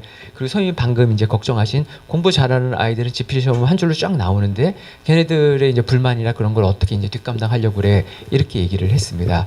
그래서 제가 한마디 했습니다. 민원이 나온 다음에 걱정을 하십시오. 라고 한마디를 했습니다.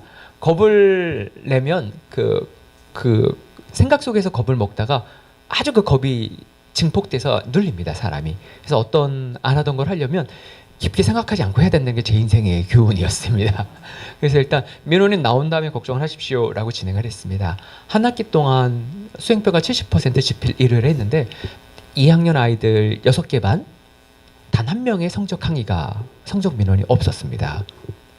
그리고 2학기가 되자 교무부장 선생님이 첫 번째 직원회의 때 이렇게 얘기를 했습니다. 3학년 선생님들 모두는 수업과 평가 계획을 다시 결제를 내십시오. 수행평가를 60% 이상으로 하고 지필을 한 번만 보겠다고 다 이렇게 다시 하십시오. 그래서 3학년 2학기는 전 과목을 아예 한 번만 보는 걸로 통일을 했습니다. 3학년 2학년 애들이 학교를 들락날락하기 때문에 두 번 볼 날짜가 안 나오고 빠지는 것 때문에 되게 무서워합니다. 그리고 가르치는 것도 없는데 3학년 2학기 때 지필 시험 2개 하면 되게 고통스럽다고 합니다. 선생님들이. 그래서 한 번으로 아예 다 정리를 해버렸습니다. 올해 그래서 1, 2학년 국어교사가 8명인데 들어가는 사람이 8명 전체가 지필을 한 번 보고 문제가 이제 없습니다. 그리고 성적 데이터를 뽑아보잖아요, 저희가. 그러면 작년에 제가 해보니까 성적 상위권 아이들이 수행평가도 상위권을 차지하게 되어 있습니다. 수행평가 항목이 70%면 6번 채점했습니다. 제가 여러 가지 활동의 횟수가 많아지지는 않습니다. 학생들이 하는 활동의 횟수는 비슷한데 다양한 항목으로 채점을 해서 채점표가 많아지는 겁니다. 활동이 많아지면 학생이나 교사나 다 지필 2번이 다 낫다 이렇게 생각을 하죠. 활동 횟수는 똑같고 채점 항목이 많아야 교사와 학생이 다 견딥니다. 수행평가 항목의 절반 정도, 6개 항목의 3개 정도는 성실하게 열심히 참여하면 1등급을 받을 수 있는 수행평가 항목입니다. 수행평가 성격에 따라 열심히 하면 점수가 나는 항목이 있습니다. 그리고 수행평가 항목의 또 다른 3개는 결과의 성취도에 따라서 점수가 나옵니다. 예를 들면 구술평가 같은 건 성취도가 확 나옵니다. 평균이 70%가 안 나옵니다. 구술평가를 하면. 4명의 구술평가를 함께 얘기하면 5분씩 얘기하면서 4명이 한 20분 정도 얘기를 나누잖아요. 아이들이 다 압니다. 난 망했구나. 자기가 말하고 친구가 말하는 걸 두면 뜻대로 되게 안 된다는 걸 압니다. 그래서 구술평가 같은 거 하면 위기가 바로 탁탁탁탁 등급이 나오고 또 무슨 활동지나 성실하게 쓰는 거 있잖아요. 그런 건 열심히 하는 다 1등급이 나옵니다. 함부로 한 애만 등급 점수가 깎입니다. 그리고 이 중간의 성격에 있는 이제 평가들이 이제 있게 되죠. 그래서 지필 평가를 한 번 봤을 때 많은 학교의 어르신들이 걱정하는 건 입학 성적 좋은 애를 내신을 챙겨주려고 하잖아요. 그런 문화가 약간 비윤리적이지만 때로 비교육적일 수 있으면 현실적으로 많이 있습니다. 그런 아이들이 대부분 점수를 잘 땁니다. 그리고 수행평가가 한 30% 정도 돼 있을 때는 성적 항의가 오히려 더 많습니다. 제가 관찰해보고 이렇게 지필 한 번 본 선생님들과 여러 분 하고 인터뷰를 해본 결과 수행평가가 60% 이상 되면 채점 항목을 과정평가를 여러 번 하잖아요. 그러면 오히려 평가 민원이 적습니다. 그 이유가 뭔가 하면요, 선생님 지금을 잘 들어주십시오. 이 30%는 한두 번 실수하면 점수가 깎이는 겁니다. 수행평가. 얘 굉장히 분합니다. 열심히 하는 아이는. 했다 하나 둘 실수하면 깎이는데 수행평가 채점을 6가지 항목으로 하면 열심히 하는 애가 있으면 한두 개 정도 깎이지만 나머지 4개는 얘가 열심히 하는 아이이기 때문에 점수가 잘 나옵니다. 그래서 이 아이가 점수에 대해서 열심히 하는 아이고 공부 잘하는 아이가 오히려 성적 관리가 되는 겁니다.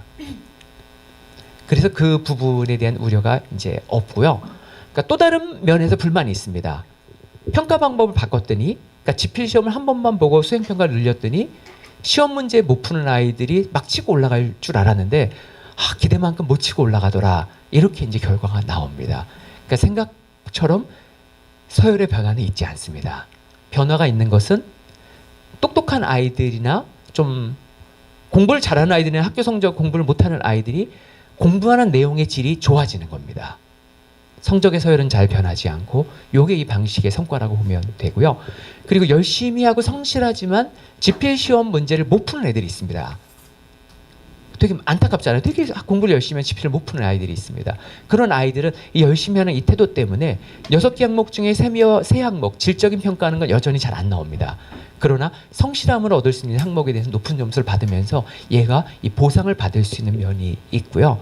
그 아이가 또는 전체적으로 성적이 안 좋지만 특정한 활동, 다양한 활동을 하다 보면 어떤 면은 굉장히 얘가 장점을 내보이는 게 있거든요. 그런 장점이 내보이는 항목의 점수를 높게 얻고 그 아이를 교과서부 듣기에 얘는 이런 재주가 있다라고 적어주면서 그 아이에게 어떤 격려해주는 그런 효과가 있습니다.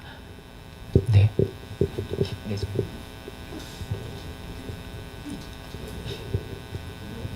네, 선생님 세게 강하게 올리셔줘요. 네, 선생님 저는 윤리과고요. 네. 선생님 국어과 선생님들께서 하시는 수행평가랑 윤리과 수행평가가 좀 차이가 있긴 한데 사실 저는 이게 지금 요즘에 국가교육회의에서 수시와 학종 논쟁과 또는 지금의 수행평가와 지필 논쟁이 사실 모든 것을 다 빨아들이는 블랙홀이 되어서는 안 된다고 생각하거든요. 네, 그것은 다시 말하면 지필평가 내에서도 나름대로 질적인 차이가 있을 수 있고 수행평가 내에서도 질적인 차이가 있을 수 있다라고 저는 믿고 있기 때문에 그렇게 봤을 때 스님께서 말씀하신 부분 대부분 저도 이제 좀 공감을 하고요. 그래서 이해가 되고 그런 쪽으로 해야 되겠다는 생각을 하는데 예를 들어 2가지 문제가 있습니다. 저희 학교 같은 경우에는 이제 같이 윤리과 선생님들이 계신데 같이 시험 문제를 내는데 그 선생님께서는 좀 연로하시고 기존의 관습대로 하시기 때문에 저는 이제 수행평가를 많이 반영을 해서 학생들하고 좀 많이 부대끼고 싶은데 그런 것에 대한 부담감을 가지고 계셔서 근데 저 혼자 할 수 있는 상황은 아니어서 말씀을 드리지만 일단은 이제 타협안으로 지필평가를 2번 하면서 저 나름대로는 이제 수행평가의 질적인 부분을 높여가는 그런 상황이거든요. 저는 학생들의 숨소리까지 기록을 해야 된다고 생각하고 수업 시간에 제가 대학 노트를 한 개 들고 나가면 애들이 뭔가 의미 있는 활동을 하거나 얘기를 하면 그걸 제가 이미지화 시켜서 기록을 해놓습니다. 나중에 기록해야 되니까요. 물론 선생님처럼 순간순간 이걸 다 기록할 수 없기 때문에 제가 기억력이 한계가 있어서 일단 그 단어로 얘를 기록해 놓고 나중에 제가 그걸 보고 다시 리마인드를 시켜야 되는 상황인데 그랬을 때 수행평가에서 예를 들면 저는 철학자가 지금 국가교육회의에서 나오는 이런 교육 문제에 대해서 어떤 한 철학자를 정해서 그 철학자 입장에서 이런 걸 한번 해보라라고 하는데 애들이 되게 독특하고 재미있는 아이디어를 주거든요. 그런 걸 봤을 때 저는 질적인 부분에서 새로운 것들을 추구한다고 생각하는데 그랬다면 사실은 이게 아까 다시 돌아가서 이게 먼저냐 저게 먼저냐라기보다는 질적인 부분을 상호 높여야 되는 부분이 있고 그다음에 현실적인 문제에서 시스템과 그다음에 그 주변의 사람들과의 관계 속에서 이 문제를 풀어나가야 되는 부분도 분명히 상존하고 있다. 그 부분에 대해서 좀 어떻게 생각하시는지 좀 말씀을 해주셨으면 좋겠고요. 또 하나는 요거 답을 하고 네 먼저 그것만 말씀해도 됩니다. 예, 2개를 동시에 답하면 제가 하나를 잊어버리더라고요. 그래서 의도적으로 질문을 답을 안 한다 이렇게 오해를 받아가지고 네 하나 하고 또 모르면 제가 또 얘기하고 이렇게 하겠습니다. 선생님 재벌개혁 자율이란 말이 듣기가 좋습니다. 자율적으로 해라라고 하면 되게 좋게 이제 들립니다. 김대중 대통령 시절에 언론개혁 작업이 있었거든요. 텔레비전 토론회에 나왔을 때 어떤 분은 계속 자유를 얘기했고 기자 출신의 어떤 분은 그렇게 자율이 있었던 지난 시절 동안 몇십 년 동안 다시 뭘 했습니까? 언론 학자들은 이렇게 얘기를 했습니다. 언론개혁 자율로 안 됐습니다. 한국 사회에서. 굉장히 부자인 언론사들은 그냥 계속 기득권하고 결탁하고 이렇게 지냈고요. 재벌이 자율적으로 개혁을 할 수 있었던 시절은 굉장히 많습니다. 권리가 엄청났기 때문에 권력이 재벌이 자율적으로 개혁 안 됐습니다. 저는 그와 마찬가지로 학교에서 교사들이 학생들을 내신 성적, 이제 학교 교과 성적 평가를 내는 것도 자율적으로 안 된다고 판단하고 있습니다. 나는 수행평가나 활동 수업 좋지는 않지만 피곤해서 안 할래. 난 할 줄 몰라. 이렇게 실제 얘기하는 선생님들은 그 편안함, 사실 안 하면 편하기 때문입니다. 지필시험 문제를 질적으로 낮은 문제를 내는 그 이유는 대충 내면 편하기 때문입니다. 단순하게 지식을 내면 편하고 고차원적인 선택형 문제를 내려면 머리를 싸매고 고민을 해야 되거든요. 이게 싫기 때문에 아주 단편적인 지식을 내는 겁니다. 그래서 그 부분은 자율개혁이 안 된다고 판단을 하고 어떤 교육부나 교육청에서 제도 지침을 만들어서 단순 지식 묻는 문제가 몇 % 이상 넘어가지 않도록 하고 또 어느 정도는 수행 평가를 어느 정도 이제 하게 하고 또는 서술형 논술형 평가 어느 정도 하게 하고 이런 적절한 행정의 압박, 어떤 사회적 합의에 따라서 이런 수준의 평가는 더 이상 안 됩니다라고 그 사회적 합의가 정해져 있으면 그거는 힘있게 제도적 압력으로 진행이 되어야지만 학교의 내신이 나아질 거라고 생각을 합니다. 이런 얘기를 하는 순간 제 앞날은 어두워지겠구나 이런 생각도 같이 합니다. 그러나 제가 봤을 때 자율적으로 안 되는 부분이 어떤 집단 안에 있기 때문에 어떤 교사 사회가 있으면 자율적인 개혁이 되는 부분이 분명히 있는데 평가 부분은 자율 개혁은 굉장히 어렵습니다. 그래서 그 부분은 어떤 사회적 합의를 정한 다음에 그 합의를 따라오라고 요구를 해야지만 개선이 될 거라고 봅니다. 그래서 이 부분에 대한 질문이신가요? 그러면 우리 선생님이 하나 더 있으니 하나 답을 하고 제가 또 하겠습니다. 네, 선생님. 네, 이번엔 짧게 하겠습니다. 말씀하신 대로 그 부분은 어떤 자율을 강제할 수 있는 어떤 제도적인 방법 이런 것들에 대해서도 저도 생각을 하는데요. 근데 이제 권고가 있고 강제가 있고 뭐 여러 가지 방법들이 있겠죠. 예, 지금 현재로서는 수행평가에 관련된 부분은 저는 자율적인 그 권고라고 느끼거든요. 그래서 우리 강제입니다. 수행평가 비율 35% 이상. 그거는 35%. 물론 그렇습니다. 예. 네. 어쨌든 그 이후 더 나아간 부분은 좀 권고라고 생각하고요. 거기까지는 강제지만. 그리고 아까 말씀하신 대로 우리 지금 시험에 관련돼 가지고 독서라는 거 지금 말씀하셨기 때문에 학교에 독서 토론 대회가 있고 교내 토론 대회가 있는데 네. 독서 토론 대회에서 주로 단편적인 지식을 묻는 경우도 많이 있고 또 토론 대회라는 것조차도 사실 찬반 양론을 통해 가지고 일반적인 어떤 하나의 결론으로 돌아가려고 하는 그런 경향성도 있거든요. 네. 그래서 어떤 대회라는 것들을 어떻게 보면은 약간 보여주기식의 어떤 윈도우적인 어떤 그런 요소가 많다고 생각을 하는데 일단 선생님께 보실 때 교과 과정이 가장 핵심적이라고 저도 생각을 하는데 교육 과정에서 독서라는 것들을 양과 질을 딱 놓고 봤을 때 질적인 부분을 평가하는 것이 예를 들면 이제 학부모들 입장에서 제가 좀 전혀 다른 말씀일 수도 있지만 학부모님들은 교사의 평가를 사실 많이 믿지 않거든요. 그런 부분들이 암묵적으로 그렇게 주장하는 사람들도 많이 있거든요. 그래서 그렇기 때문에 과거에 이제 수행평가나 이런 어떤 학생부 종합이나 이런 부분들조차도 교사가 자기의 권한을 강화하기 위한 조치라고 인식하는 학생도 있을 수 있고 네. 그런 부분들을 설득이 필요하다고 저는 생각을 하는데 독서교육도 마찬가지로 이런 부분들을 좀 이렇게 설득할 수 있는 방안, 이렇게 짧게 방안이 있는지 좀 말씀해 주십시오. 네, 대한민국 학교에 수행평가가 도입된 게 1999년 이해찬 장관 시절이고요. 딱 20년 됐습니다. 제도가 익숙해진 겁니다. 우리 사회에. 네, 10년이 2번 지나갔으니까요. 교사가 수행평가를 하면 교사 마음대로 하는 겁니다. 쉽게 얘기해서. 심하게 얘기하면 교사가 보기에 보통, 잘한 것. 저는 5등급 평가를 하거든요. 일단 절반을 보통으로 놓고 30%를 잘함에 놓고 20%를 못함에 놓습니다. 상대평가를 할 때.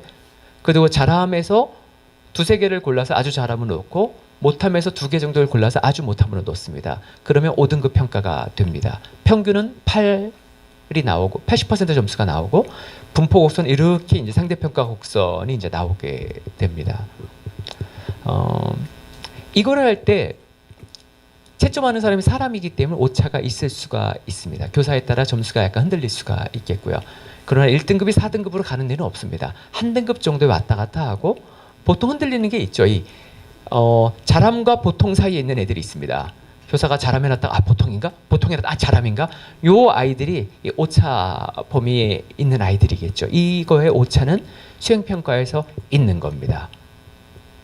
그건 사법고시 시험부터 아니면 교사 임용 시험에 쓰는 논술 시험부터 모든 글쓰기 시험에 그 오차가 있는 겁니다. 이런 오차가 있는데도 선진국들이 이런 글쓰기형 평가나 말하기형 면접 인터뷰 평가를 채택하는 이유는 그래야 공부하는 과정이 풍요로워지기 때문입니다. 우리가 박사학위를 줄 때 선택형 평가를 하면 그 많은 대학 교수와 비리가 사라질 겁니다. 대학원생의 노예라는 이런 많은 나쁜 소리가 들리지만 박사학위를 줄 때 우리가 시험 문제로 주지 않는 이유는 그래야 공부하는 과정이 깊이가 있기 때문입니다. 글 쓰고 또 교수랑 인터뷰를 하고 심의를 통과해 학위를 받잖아요. 이제 그런 방식처럼 초중 고등학교도 평가 방법을 바꾸려고 하는 겁니다. 그래야지만 공부 자체가 깊이가 생기기 때문입니다. 그 와중에 어떤 채점자의 권한 강화, 그 일부 인격이 떨어지는 사람이 어떤 횡포가 있을 수가 있겠죠. 일정한 부분. 그 부분을 우리가 이제 제어를 하면서 이제 또 가야 되겠고요. 그 채점자가 채점하는데 주관적 평가이기 때문에 그래서 이런 걸 객관식 평가라고 하지 않고 주관식 평가라고 하는 겁니다. 주관에 따라 경계가 있습니다. 흔들릴 수 있는. 확실하게 구분되는 오차는 없지만 경계에 있는 답안들은 사실 이랬다 저랬다 할 수가 있는 겁니다. 이 오차를 갖고서 가는 겁니다. 이 오차가 없애려면 선택형 평가를 해야 되는데 선택 평가라면 공부하는 과정 자체가 굉장히 질이 떨어지기 때문에 이런 오차를 우리가 감수하고 사회가 이렇게 가겠다 이렇게 이제 정하게 되는 거죠. 그리고 대부분의 선진국들에서 주요한 평가로 오지선다형 평가를 쓰지 않는 이유도 마찬가지인 겁니다. 그래야 공부하는 과정 자체가 깊이가 있기 때문입니다. 이게 보통의 설득 논리이고요. 이것이 그 사회의 사회 구성원의 수준이나 이해 정도에 따라서 납득이 안 될 수가 있습니다. 오랫동안 우리는 착착착착 떨어지는 게 있고 사회적 투명도가 높지 않아 불신이 되게 많기 때문에 그렇죠. 그러나 이 부분은 한바탕 충돌을 겪으면서 밀고 나가야 됩니다. 제가 지금 말씀드리는 내용은 선생님 20년 전에 이해찬 장관 시절에 수행평가가 좀 도입이 되던 시절에 했던 논리이고요. 그때도 점진적 도입, 사회 분위기 많이 만들어진 다음에 확대해야 된다 이런 얘기가 있었고 20년이 지난 겁니다. 20년쯤 지나면 저는 80%쯤 수행평가가 될 줄 알았는데 20년 동안 35%인 겁니다. 경기도교육청이 35%된 지가 5년째 35%에 머물러 있습니다. 김상곤 교육감 시절에 단계적으로 10%씩 높여가지고 60%까지 오겠다고 했는데 교육감이 바뀐 다음에 그 정책이 멈춰가지고 그냥 있는 겁니다. 멈춘 이유는 한 가지입니다. 10%씩 정책 예고한대로 높이면 충돌을 겪어야 되는 겁니다. 안 하던 걸 하려면. 그 충돌이 해당 관료가 두려웠던 겁니다. 가만히 있으면 자기 임기 내에 사건이 없기 때문에 하던 대로 흘러갔던 건데 그것이 우리 교육을 전진시키지 못하는 요소인 겁니다. 네, 선생님.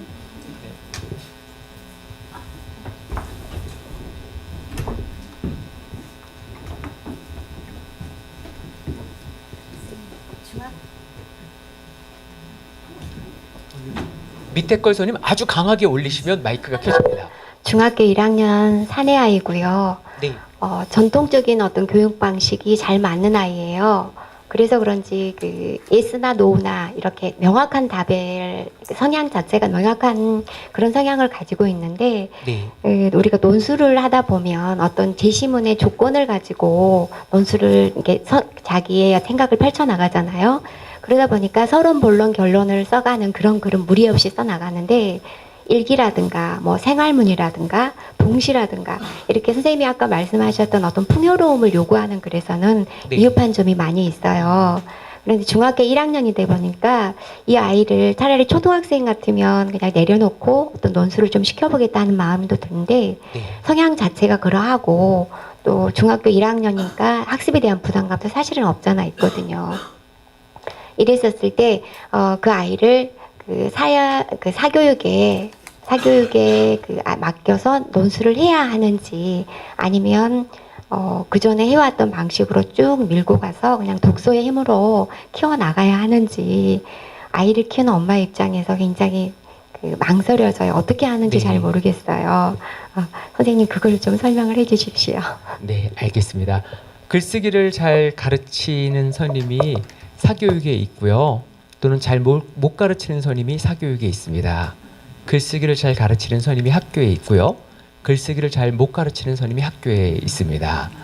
네, 우리나라는 전반적으로 초중고 대학 과정에서 글쓰기 수련을 잘 시키지 않는 나라입니다. 계속 지식 강의를 뭐 대학원까지 다 계속하는 나라이기 때문에 글쓰기 훈련이 안 된 사람들이 거의 대부분인 나라입니다. 제가 국어교육과를 나왔지만 글쓰기 거의 배우지 않았습니다. 자력갱생으로 터득한 것이 뭐 배워서 되는 게 아닙니다. 우리나라 그런 나라입니다. 그래서 학교 교사들 같은 경우 국어 선생님들은 나름 정규 과정을 거치고 최근에 들어온 젊은 교사들은 엄청난 경쟁률을 뚫고 들어온 사람들인데도 사실 글쓰기를 가르칠 능력이 없는 사람들이 이제 좀 있습니다. 학교 바깥에는 조금 더 많습니다. 어디든 글쓰기를 가르치는 선생님을 잘 만나면 아이는 도움을 받습니다. 좋은 선생님은 학교 안에도 있고 학교 바깥에도 있고요. 시원찮은 선생님은 학교 안에도 있고 학교 바깥에도 있습니다. 이거는 좋은 글쓰기 선생님을 만나는 건 운명입니다. 그리고 네, 말씀하십시오. 저희들은 어렸을 때 따로 사교육을 통해서 뭐 글쓰기 연습이라든가 이런 훈련을 전혀 받지 않았잖아요. 그런데 어른이 되니까 뭐 제법 잘 쓰지는 못하지만 제법 쓰더라고요. 그래서 제 경험이에요. 근데 그렇다면은 그냥 책을 읽어야 한다는 그 독서의 힘으로 반반이잖아요, 확률이. 선생님 말씀에 의하면 잘할 수도 있고 못할 수도 있고 선생님에 따라 다르니까 그냥 책을 믿고 나가는 그 독서의 힘으로 밀고 나가는 게 더 낫다고 생각하십니까? 아닙니다. 그거 역시 아닙니까? 네. 지역에 있는 그 교육청의 대장을 교육장이라고 부릅니다. 네. 그 시장, 뭐 안산시장에 해당하는 사람이 안산교육지원청의 대장입니다. 그걸 교육장이라고 부르거든요. 그분에게 편지를 쓰고 찾아가서 면담을 하십시오. 그리고 안산 지역 학교에서 중학교 학부모인데 학교에서 글쓰기 교육을 안 해주고 있다, 제대로. 근데 교육 과정에서 아이들이 글 쓸 영역을 가르쳐야 된다고 이제 나와 있다. 그러면 이게 정상적으로 교육 과정이 구현되도록 교육장님께서 좀 신경을 써주셨으면 좋겠다. 이런 얘기를 들으면 많은 교육장님들이 생각보다 시간이 꽤 있습니다. 원래 제일 높은 사람 시간이 좀 있습니다. 그래서 교육장이 신경을 써가지고 지역을 한번 이렇게 흔들면 많은 학교에서 글쓰기 교육에 대한 공부를 선생님들이 하게 됩니다. 학교에서 그걸 위에서 이제 시키면 하게 되거든요. 교사 연수 시간이 있는데 글쓰기 교육을 시키고, 그렇게 해서 선생님들이 수업 시간에, 정규 수업 시간에 글쓰기를 가르치셔서 자녀분에게 혜택이 돌아가게 하는 것이 가장 저비용 고효율입니다. 만약 개인적으로 사교육을 선택하면 글쓰기를 그 사교육 선생님이 잘한다, 글쓰기를 제대로 가르칠 수 있는 사교육 선생님을 찾기 거의 불가능합니다. 그리고 독서에만 맡기면 책만 읽은 사람들이 10명이면 글을 잘 쓰는 사람은 13밖에 안 됩니다. 많이 읽는 것은 글쓰기를 잘하는 데 필요 조건이지만 많은 독서가 곧 글쓰기로 이어지진 않습니다. 글쓰기는 별도의 훈련이 따로 필요한 영역입니다. 그래서 지역에 있는 공식적인 시스템을 정상 작동하게 영향력을 행사해가지고 자녀분에게 혜택을 돌아가게 하는 것이 한 3만 원 정도면 이걸 하실 수가 있습니다. 교육청 오가는 차비, 중간에 먹는 밥 한 끼, 요 정도 해가지고 우리 사회 체제나 사회 시스템을 움직이는 쪽으로 하십시오. 그 교육장님이 와가지고 그런 얘기 듣잖아요. 갑자기 가슴이 벅차 올라가지고 내가 할 일을 찾았구나 하면서 열심히 하게 됩니다.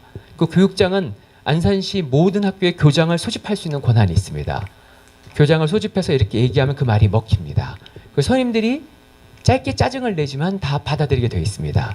왜 그런가 하면 글쓰기를 제대로 가르쳐야 된다는 것은 국어과의 국가교육과정에 들어있고 사회적 합의이고 그 국어 선임은 자기의 직무라는 걸 인정하고 있기 때문에 그렇습니다. 이것은 치맛바람이 아닌 겁니다. 치맛바람은 부당한 개입을 뜻하는 거고, 교사들은 내가 해야 되는 소명이라고 인식하고 있는 부분에 대해서 자극을 받으면 교사들은 그걸 기꺼이 하는 게 있습니다. 꼭 교육장을 만나십시오. 중간에 질문하는 아주 좋습니다. 네. 예. 다름이 아니라 그 제가 지금 선생님 말씀을 들으면서 느낀 거는 네. 와, 정말 우리나라 교사 선생님들이 고생을 많이 하시는구나. 예, 저는 교사는 아니고요. 네, 제가 네. 좀 고생을 많이 한 것처럼 보이죠. 예, 정말 많은 그 고맙습니다. 강의와 수업과 그리고 행정 업무와 이런 평가, 고생이 많다라는 생각이 저로 경의를 표합니다. 네. 일단은 저는 일단 성공 사례만 일단 말씀해 주셨는데요. 네. 저가 궁금한 거는 실패 사례거든요. 열에 7, 8까지는 어떻게 되겠지만 어느 반이나 꼭 한두 명 저와 같은 케이스인 것 같은데요. 선생님 말을 안 듣거나 정말 책을 싫어한다거나 이러한 친구들을 대하는 선생님만의 노하우가 좀 궁금합니다. 그런 남학생 사례가 궁금한가요? 그런 여학생 사례가 궁금한가요? 둘 다 하겠죠. 네. 네. 여학생에게는 슬픈 책을 권하면 됩니다. 세상에 있는 훌륭한 책 중에서 슬픈 책, 인생 안 풀리는 사람에 담긴 책, 메모해 두시면 선생님 쓸만할 겁니다. 전혀 사소하지 않습니다. 라는 책이 있습니다. 저자는 한국 여성의 전화하고 출판사는 5월의 봄입니다. 책을 아무리 싫어하는 아이, 책만 만지면 경기를 일으키는 여자애도 이 책을 읽습니다. 전혀 사소하지 않습니다. 맺맞는 아내들의 상담 사례를 모은 책입니다. 이 책을 여자아이들은 모든 아이들이 다 잘 읽습니다. 그리고 책을 정말 안 읽는 남자아이가 있어요. 책만 보고 못 떠들게 하면 10분 만에 정신을 잃어버리는 고등학생들이 밤마다 하나둘씩 있습니다.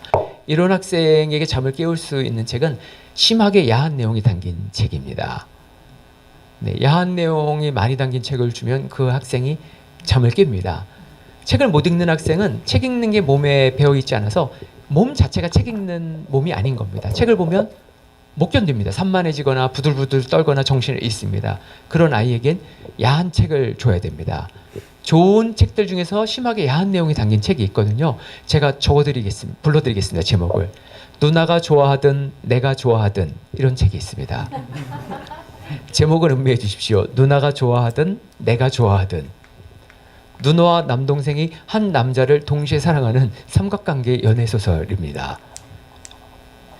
제가 저희 학교 지금 1학년을 가르치는데 제일 책을 못 읽는 남학생들에게 이 책을 권해줬습니다. 지난주까지 책 읽는 시간이었는데 수업 시간에 제가 본 장면을 하나 말씀드릴게요. 엄청 톱하고 얼굴만 딱 봐도 사고치게 생긴 학생입니다. 보다가 책을 딱 책상에 던졌습니다. 자기가 책을 다 같이 책 읽기 시간에 딱 던지면서 한 말이 너무 세 이렇게 혼자 말을 했습니다. 한 5초쯤 있다가 더러워 이렇게 얘기를 했습니다. 네, 그런 책을 주면 아이가 한탄을 하면서 책을 계속 읽게 됩니다. 이런 류의 책을 주면서 쭉 줄글로 이어지고 되게 진지한 책인데 앉아서 책을 읽을 수 있는, 그래서 이런 책을 읽으면서 책 읽는 몸을 만들면 그 다음에 이 책들이 넘어갈 수가 있습니다. 그 다음에 두 번째 책은 자기와 비슷한 아이들이 나오는 책을 인간이 잘 읽습니다. 자기 얘기를 잘 읽습니다. 중학생이면 중학생 등장인물이 나와서 중학생들의 고민들을 풀어놓는 책을 잘 읽고, 고등학생은 고등학생의 고민을 풀어놓는 책을 잘 읽습니다. 어른이면 그 나이대 그 사람이 처한 처지에서 고민하는 문제를 다룬 책을 주면 잘 읽게 됩니다. 그런 식으로 책에 흥미를 붙여가서 책을 읽는 몸을 만들고 그 다음에 조금 진지하고 무게 있는 책을 섞어서 읽는 것이 방법입니다. 이게 보통 부진 학생들을 가르치는 교사들의 노하우입니다. 망하는 방법도 말씀드리겠습니다. 바로 때마치 이겁니다. 학습지 부진하지도 학습지를 주면 확실히 부진하는 망가집니다. 학습지를 주면 일단 진단까지는 됩니다. 어떤 진단지를 쫙 이렇게 하면 이런 부분은 알고 모르고 이게 진단까지는 되지만 해결이 되지 않습니다. 독서 부진화. 보통 그 아이 수준에 맞는 A4 한 쪽짜리 글을 학습지를 주고 계속 이제 훈련을 시키는데 그 한 쪽짜리 글의 특징은 재미가 없다는 데 있습니다. 그걸 알아듣지도 못합니다. 애가 한 쪽짜리 글을. 그래서 날 잡아먹으시오 하는 마음으로 애들이 그걸 표시하고 있습니다. 전혀 개선되지 않고요. 이 학습지는 엘리트 학생들을 대상으로 했을 때는 효과가 있지만 부진아들을 대상으로 했을 때는 참여 자체, 집중 자체를 학습지에 못하기 때문에 해결되지 않습니다. 그 나이대 아이가 재밌게 읽을 수 있는 책을, 괜찮은 책에서 줘서 그 많은 이야기 책을 읽으면서 글 읽는 몸이 만들어지고 그 와중에 어휘력이 늘고 지식이 좀 쌓여 있을 때 어느 순간 이 부진의 상태에서 벗어나게 됩니다. 부진화의 핵심은 앉아서 글을 못 읽는 겁니다. 공부를 못 하고. 그리고 말귀를 못 알아듣습니다. 어휘력이 딸려가지고 지식이 없고. 그래서 들어도 안 들리고 읽어도 다 까먹습니다. 네. 질문하기 되게 어렵네요. 뒤에서 계속 하셔서 고맙습니다. 제가 드리고 싶은 질문은 사실 저는 이제 독서 교육에 관심이 굉장히 많아요. 국어 네. 선생님이기도 하고 중학교 아이들 그래도 계속 긴 시간 가르쳐서 담임이 되면 제가 맨 처음 하는 일은 학급 문고를 만드는 일이고 네. 그러니까 처음부터 그랬던 것 같아요. 학급 문고를 만들고 아이들한테 글을 이제 잘 책을 읽도록 하고 그리고 저도 그 독서록을 검사하고 독서록을 통해서 상담도 하고 그런 일들을 꾸준히 해왔거든요. 그러면서 이제 약간 처음에는 저도 책을 집에서 가져오라고 했지만 요즘은 이제 제 책을 이제 교실에다가 놓고 그러니까 제가 고른 책들을 교실에다 놓죠. 그래서 웹툰도 있고 뭐 여러 가지가 있긴 한데요. 제가 정말 운이 좋게도 한 4년 전에 처음 자유학기가 시작이 됐을 때 네. 1학년을 3년을 이제 계속 할 수 있었어요. 1학년 아이들은 이 앞서서 선생님들이 말씀하신 평가에 대한 부담이 사실 없잖아요. 그래서 전 그 한 학기 한 권 읽기가 그때는 있지 않았지만 어쨌든 아이들한테 한 책을 한 정말 4주 정도 걸쳐서 책도 읽고 활동도 하고 이런 활동들을 할 수 있는 이제 기회가 있었거든요. 그런데 중학교 1학년 아이들하고 고등학교 아이들이 다른 점이 뭐냐면 중1 아이들은 사실 그렇게 읽기의 능력의 차이가 크지 않다는 점이에요. 네. 그래서 이제 아이들이 그러니까 고등학교 아이들은 이제 그동안 많이 이제 그만큼 깊은 책도 읽을 수 있지만 중학교 아이들 수준 그렇게 깊지 않기 때문에 물론 깊은 아이도 있지만 그래서 이제 아이들이 그러니까 어느 정도의 책을 모든 아이들한테 다 주면 그러니까 책만 종류만 4종류 정도를 주고 같이 읽으라고 하면 대부분 아이들이 읽고 또 이야기도 되게 잘해요. 네. 그래서 중학교 1학년 애들한테 한 권 읽기는 되게 도움을 많이 받았는데요. 사실 제가 무슨 생각이 드냐면 한 3년 정도 하니까 마지막에 제가 불안한 마음이 드는 거예요. 아무리 중학교 1학년이지만 중학교 1학년 아이들도 품사는 알고 학년은 올라가야 되잖아요. 네. 국어 지식 어느 정도 알고 막 품사수동 이런 걸 만들어서 막 외우게 하더라고요. 그러니까 그런 불안감이 있는 거예요. 제가 이제 질문이라고 하는 걸 드리고 싶은 건 뭐냐면 그러니까 교사가 선생님이 오늘 말씀하신 것 중에서 제가 2가지가 되게 많이 귀에 들어왔거든요. 그러니까 책을 읽고 남과 많은 대화를 해야 한다. 근데 정말 아이들이 이게 책만 주면 대화는 가능하더라고요. 2번째는 이 두꺼운 교과서를 다 못 가르치면 어떻게 하나에 대한 불안감은 항상 저도 갖고 있는 것 같아요. 네. 그렇다면 이 한 학기 한 권 읽기를 하면서 교사가 나는 정말 잘 가르쳤다라는 자부심을 가질 수 있게 한다면 어떠한 자부심이 있을까 이런 말씀을 한번 여쭤보고 싶어요. 네. 네. 그걸 쉽게 이제 아주 도식적으로 얘기하면 한 학기가 넉 달이거든요. 2달은 주입식 수업, 강의식 수업으로 주입식으로 이제 가르치고요. 나머지 2달은 2달 중에 한 달은 한 권 책을 갖고 수업을 하고 한 달은 또 그 교사가 하고 싶은 다른 수업을 하고 이런 식으로 되면 여러 가지가 절충이 된다고 봅니다. 그 주입식 수업의 장점, 강의식 수업의 장점은 지식을 좀 더 공부한 사람이 정확하게 알려줄 수가 있고 되게 이 전달의 효과가 높습니다. 그래서 이 강의식 수업의 영역이 이제 있거든요. 그리고 이제 교육과정에 보면 이 교육과정을 통해서 학교에서 학생들이 배워야 될 역량 6가지로 이제 정리를 해놨는데 뭐 유네스코 역량도 뭐 이런 것들이 있습니다. 그 중에 한 가지 능력이 이제 지식 정보 활용 능력 이런 겁니다. 그러니까 6가지 중에 한 가지를 이제 넣어놓은 거죠. 또 한 가지는 뭐 대인관계 공동체 능력, 의사소통 능력.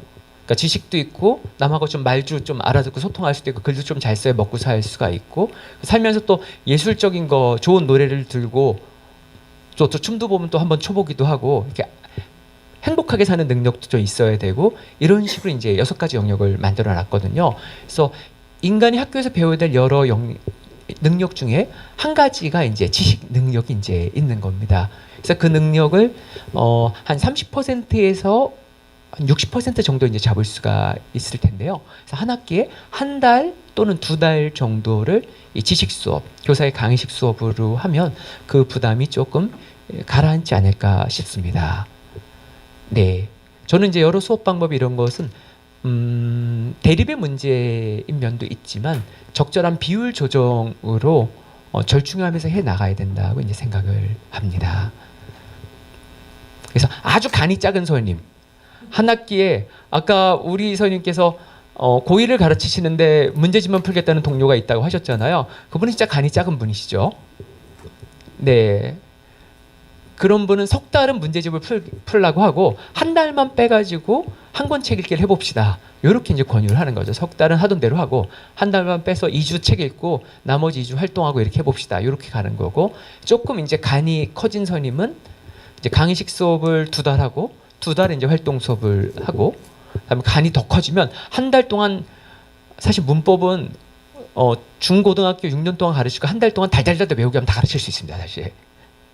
한 달 동안 다 가르치고 남은 석 달 동안은 한 달은 한 권 읽기를 하고 한 달은 또 뭘 하고 한 달은 또 교과서를 갖다가 활동 수업을 하고, 이런 식으로 이제 운영할 수 있는 여러 이제 버전이 이제 있겠죠.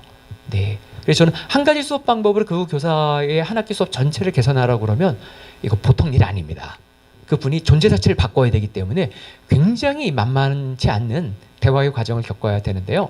석 달 하던 대로 하시고 한 달만 바꿔봅시다 하면 의외로 타결이 좀 됩니다. 그리고 한 달 동안 하면서 그분이 자신감을 얻어요. 그분이 다른 수업을 해서 성공하는 그 느낌이 있으면 그 선임이 그 다음에 이거를 한 달에서 더 확장시킬 수 있는 계기가 이제 생기게 됩니다. 그러니까 정리하면 전면적인 개선을 요구하면 훌륭한 사람만 하기 때문에 한 달 정도만 이제 한 학기에 바꿔보자라고 합의를 하면 그분도 나중에 조금 쉽게 바뀔 수 있다. 이런 게 이제 제 방법입니다. 네. 그렇게 했을 때 이제 그 학부모 측에서 어떤 반격이 들어오는가라고 했을 때, 첫 번째로는 모 학교에서 실제로 있었던 일인데, 예를 들면 성취 기준 중에 한 학기 시험을 한 번 봤더니 성취 기준 그 여러 가지 중에서 그 시험 문제에 포함된 성취 기준이 3가지밖에 없더라. 굉장히 유식한 학부모죠. 그래서 그러면 너희 학교에서는 그 많은 성취 기준 중에 3가지밖에 안 가르치고 애들을 학년을 올려보내면 그 아이의 그 학업 역량 결손을 어떻게 책임질 것이냐.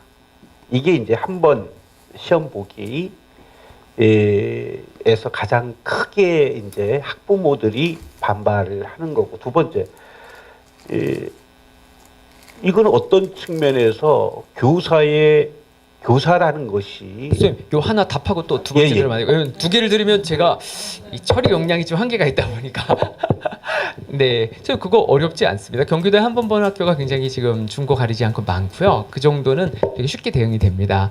한 학기에 성취 기준을 15개 정도 처리하게 됩니다. 수업 시수가 한 과목에 한 일주일에 4시간 정도 들어가는 과목이면 교과 성취 기준이 15개 정도 되거든요. 지필 시험 한 번 보면 15개에서 한 10개 정도를 넣어주고 5개는 수행평가로 처리하고, 성취 기준이 그리고 평가에서 겹쳐서 나와도 문제 없습니다. 수행평가하고, 그러니까 수행평가에서 성취 기준 5개, 지필 시험에서 10개 이렇게 해도 되고요. 지필 시험에서 15개, 수행평가에서 10개 이렇게 해도 괜찮습니다. 성취 기준은 반드시 한 번만 나와야 되는 거 아닙니다. 그러니까 3개만 넣으면 그 문제 제기가 나오는 게 맞습니다. 그러니까 지필 시험을 한 번 보지만 지필 시험이 한 20-30문제 되잖아요. 문제마다 성취 기준 하나씩 넣어서 15개를 넣어주는 것이 세련된 대응 방법입니다. 그 학부모한테 옳거니 걸거니 이렇게 하면 되게 피곤하기 때문에 다음부터는 그렇게 하겠습니다 하고, 곧바로 2학기 때부터는 30문제 정도 지필시험 문제를 내면 성취 기준 15개를 거기에 다 2개씩 이제 나눠져 가지고 여기서 다 하고 있습니다. 그 수행평가에서 성취 기준 몇 개 또 빼서 이렇게 해주는 이런 간단한 기술적 대응으로 그 부분은 해결이 됩니다. 그 다음에 이제 이거는 근본적인 네. 뭐 문제 제기일 수도 있어요.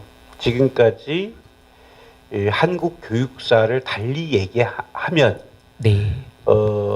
교사라는 그 교육 권력자들의 어떤 측면에서의 그 횡포의 역사 아니었는가라고 제기하는 그룹들이 굉장히 많더라고요.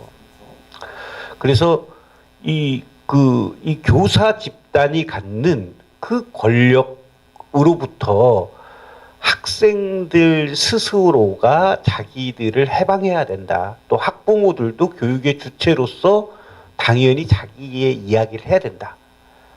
듣다 보면 그러면 이것이 이제 그 선생님께서 주장하시는 이 이야기는 어떤 측면에서는 너무 교사 중심적이지 않는가? 이렇게 문제 제기도 할 수 있거든요. 거기 이렇게 막 공격을 해올 때 어떻게 지혜롭게 답변을 해야 되는지 선생님의 해안을 묻고 싶습니다. 제대로 보셨습니다라고 저는 말씀을 드립니다. 학생 중심의 교육이 무엇인가라는 교육학적 개념 정의가 필요합니다. 학생 중심 교육은 학부모나 학생에게 선택권을 주는 개념이 아닙니다. 학부모에게 선택권을 주면 보통 입시에 최적화된 선택을 하게 되기 때문에 예술과 체육 과목들은 사라집니다.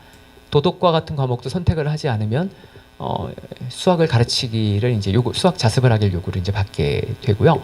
학생의 선택권을 맡기면 우수한 아이들은 다양한 걸 골고루 배우지만 대기만성형 학생들은 좀 지적인 평가를 하거나 지적인 수업을 하는 선생님들은 피곤한 방식으로 평가하는 건 딱 배제해버려요. 쉬운 과목들을 선택하는 아이가 안타깝지만 굉장히 많습니다. 그래서 학생 중심 수업은 학생과 학부모에게 선택권을 주는 개념으로 보면 안 되고요.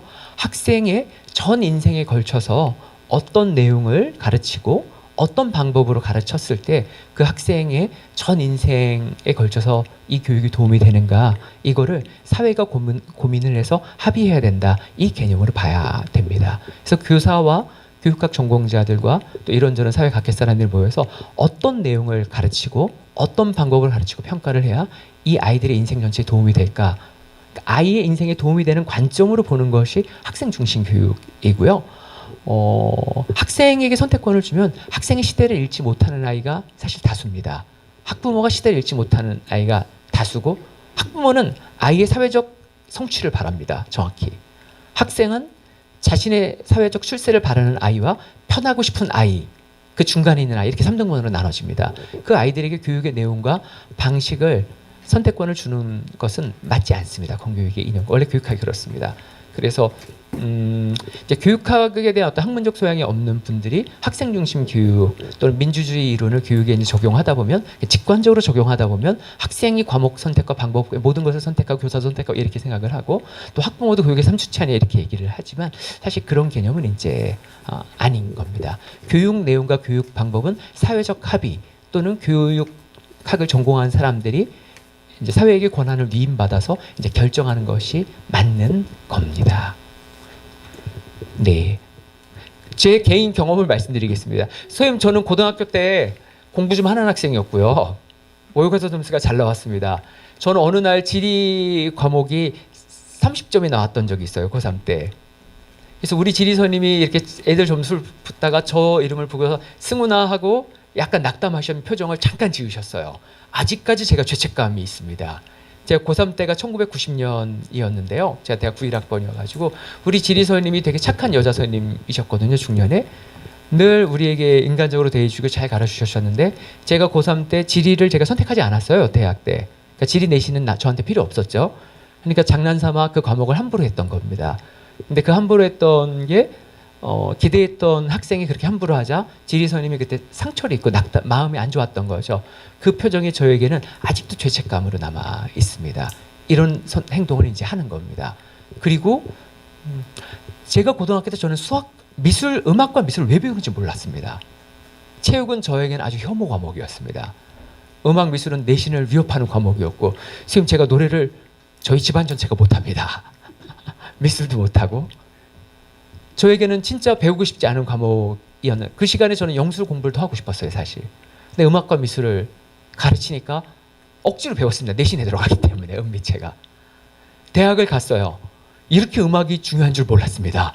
모든 술자리에서 너무나 많이 노래를 불러가지고, 노래를 잘하는 남자 동기가 너무 이게 주목받는 걸 보고 나도 좀 열심히 해둘 걸 그런 거 생각했는데, 네, 이거의 가치를 몰랐구나.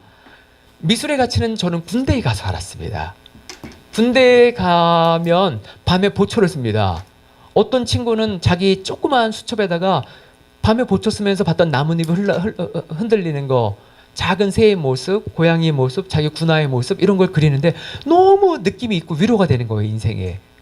그 예술의 힘이잖아요, 사람을 위로해주는. 근데 저는 미술 시간에 어거지를 했기 때문에 제가 그리면 추상화가 다 됐어요. 그래서 그 인생의 미술의 능력이 이렇게 힘들 때 사람을 위로해 줄 수 있는 거구나라는 거를 저는 군대에 가서 이제 알았고요. 제가 고등학생 때 저에게 선택권을 줬으면 은미체는 저는 안 했을 겁니다. 내가 뭐 음악을 할 거야, 미술을 할 거야, 체육 선생을 할 거야, 난 국어 선생을 할 건데 내 인생 이건 필요 없어.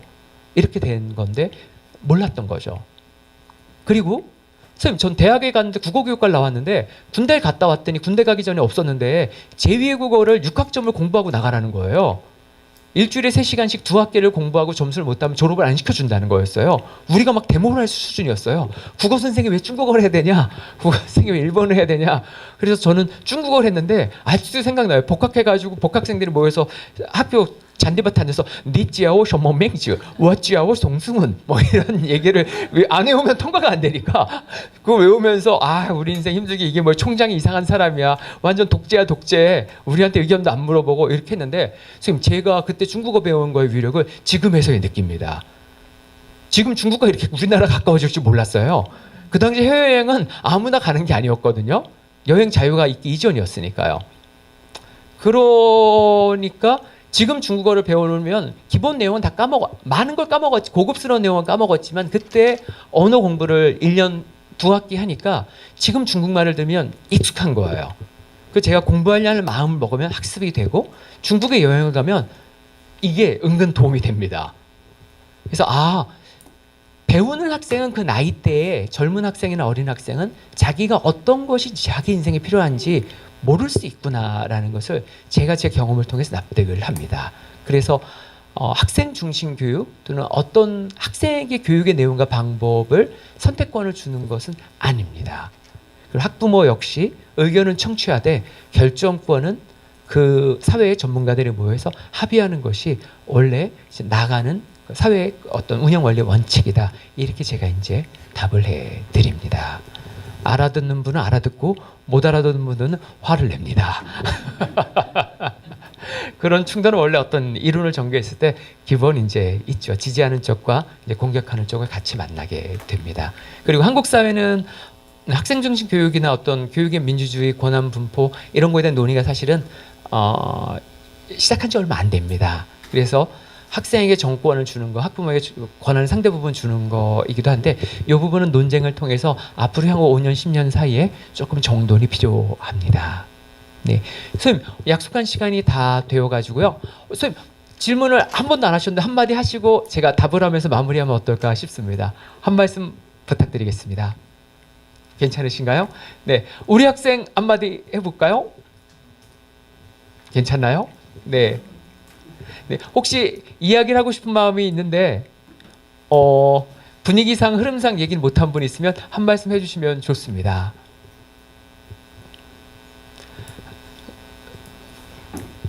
네, 선임.